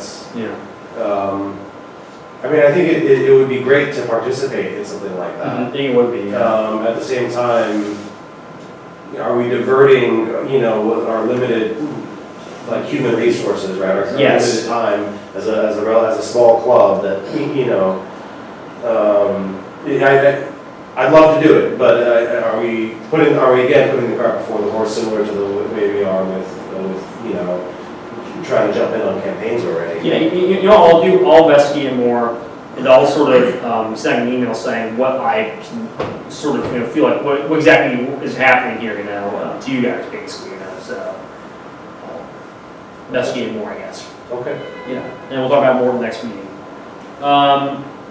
So, once all this is done, we can, once you get all the members we need, we can just, get this charter, fill out paperwork, and then, get everything going. Finally, before we end, just wants to review our club contact, ways to access minutes, agendas, financial and more. That website we use, when you talked about the first meeting? Slack, okay. I was wondering what it was called. I forgot what it was called exactly. So yeah, we use something called Slack, and it's sort of it's kind of almost a little bit like Google Docs, but like organization sort of deal, or yeah.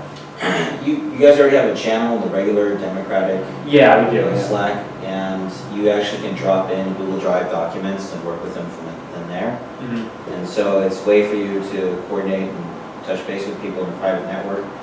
If an easier solution though to interact with your club is a Facebook private group, that's another option. Yeah. So, just work with whatever works for you guys. So whatever's clever is pretty much the model on this stuff. Yeah. I know. At least for me personally, I like to limit as many websites that I'm using for all my information. So I think like a Facebook will work great for me. Like some sort of place where we could just go for all our information and still talk and communicate. Just do a Google folder that's public for your group members, and then just talk amongst each other on Google documents, and then post your findings and whatnot and interactions on Facebook. Yeah. So it's like a public Google folder. Yeah. So like the sign-up sheet, for example, if somebody needed it, you just send them this folder, and there it is. I think it's too. I know everybody's got. Pretty sure everybody's got Gmail, honestly. Like most people here probably have Gmail, right? Yeah. The majority of us, Yeah, that's probably easiest of us, to have the one-stop shop, for all your Monterey County Democrats documents. And you put in your logos there, whatever. The website, is that still, you guys have that up yet, or is that in the works? I think it's in the works, yeah. It's in the works. What was the website domain name you used for it? Do you remember when it was? I don't off the top of my head. Okay, I can help you guys with that. Yeah, I'd love to. If we can recapture that old domain name. Yeah. Unless we already have a new one that's different. We should talk about more on Friday, I think. I honestly, I don't know who holds that. I imagine no one at this point is probably available. Yeah, it's probably just out there on the... Let's dedicate an hour on Friday for that campaign day, pushing towards one of the later ones, and we'll just address a lot of the issues tech-wise that are coming up. So, I know this is a really self-sticking question because it affects me and I don't know if it affects y'all, but we should talk about transportation. I don't have a car. Okay. And so I miss a lot of things because I don't have access to get there. And I also am not working. I am working, but it's not for our wage. I take care of children in my family. Yeah. And so, we need to discuss how people who are not quite middle class or don't have middle class parents can participate in things, and how we can all pick up slack to make sure that everyone's able to remain involved. Because that might be part of the reason why we're not retaining people to the club. Yeah, I think maybe we should talk about that maybe in the next meeting next week but not just like an actual agenda item, so that we have a slot, to talk about that. But great point. Yeah, and I agree, because when I was doing Young Democrats at CSUMB, at the time, I didn't have a car. And that made it challenging for me to come down to a central committee meeting and stuff. So I definitely, I know how that feels, and I think you're right, that shouldn't be, on principle, that should not be a deterrent for someone engaging with us.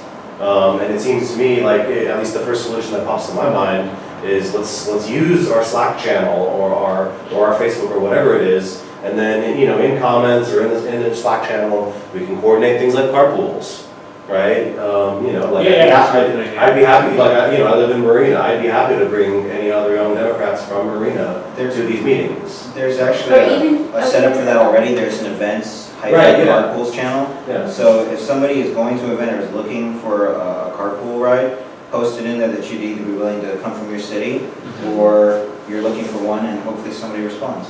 I also think, and here's an idea, but when we have a Facebook page, right? And pretty much everyone uses Facebook, right?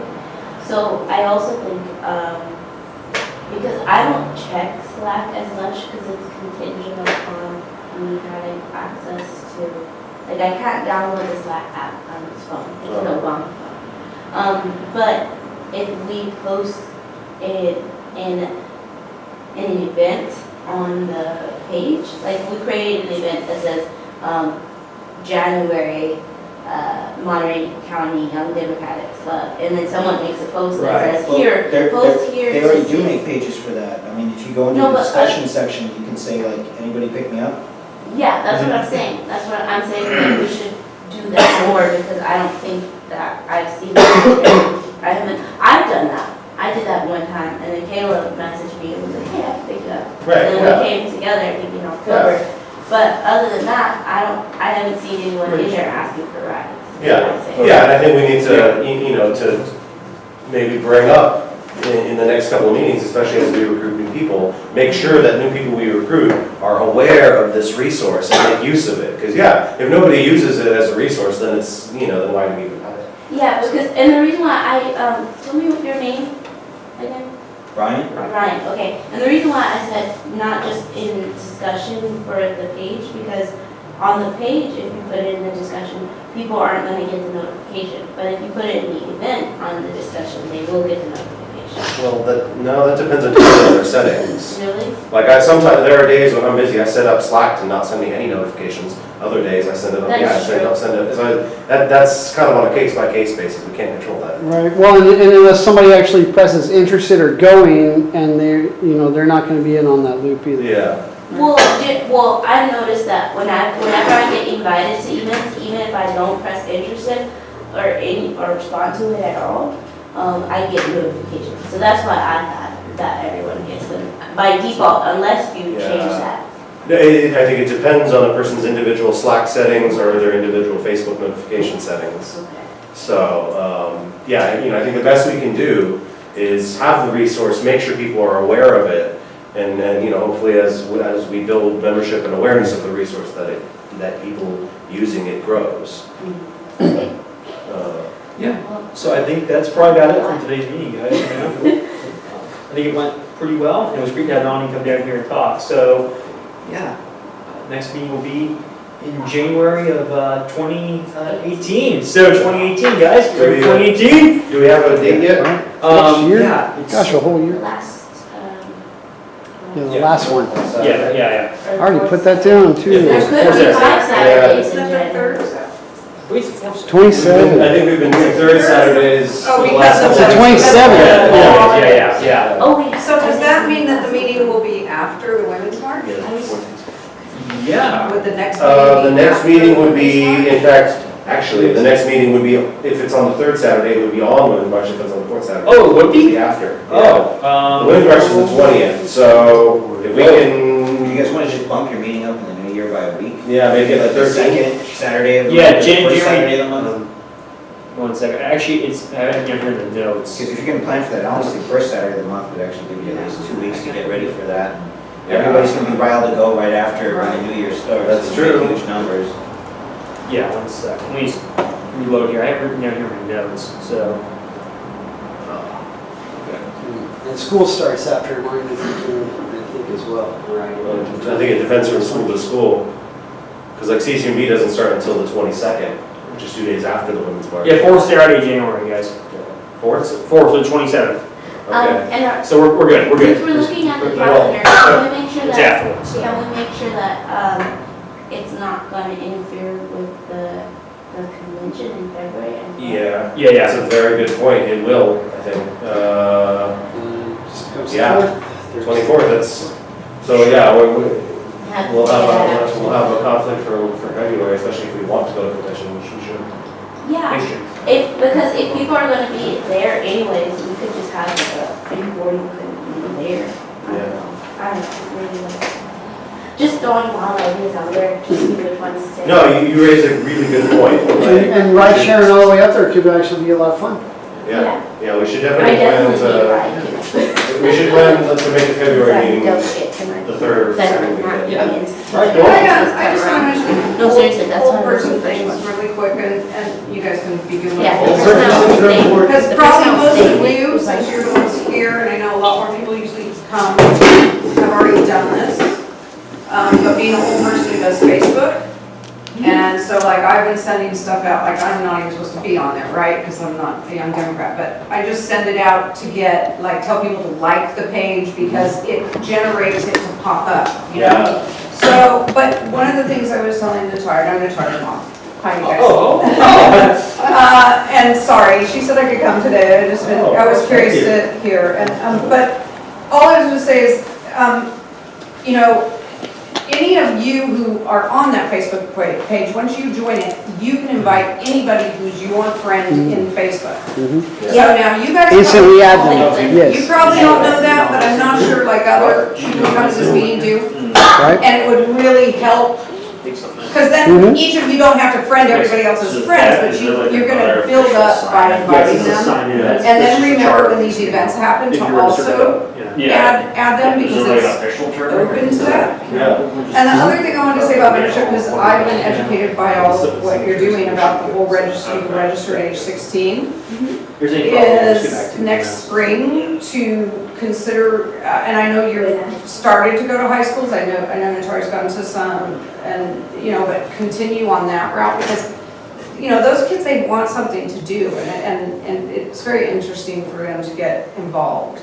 And then what's exciting to me about what you're thinking of doing this party or the women's march or whatever, as you were saying, a lot of these schools have vacation. A lot of the college kids that live here, they're going to be home here through the second week of January, the third week of January, and a lot of them know about this group. So if they could be reminded that that's membership, they don't have to come to every one of your meetings.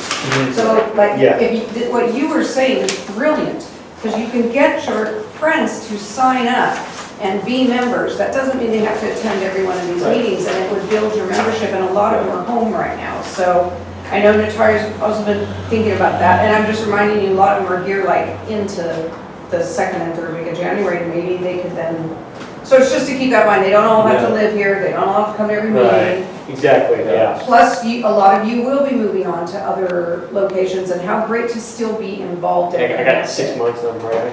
So that's like very exciting if you keep involved that way. Yeah. Nice business. So anyway, I hope you don't mind, I should have asked for permission to stay, but I'm all about membership, that's like my thing, so I just want to see you guys keep doing that, because you've been really on so. Tell her went well, so. I get adjourned? and even as different turnout because of the holidays. So the meeting is adjourned, right? Meeting is adjourned, yes. All right.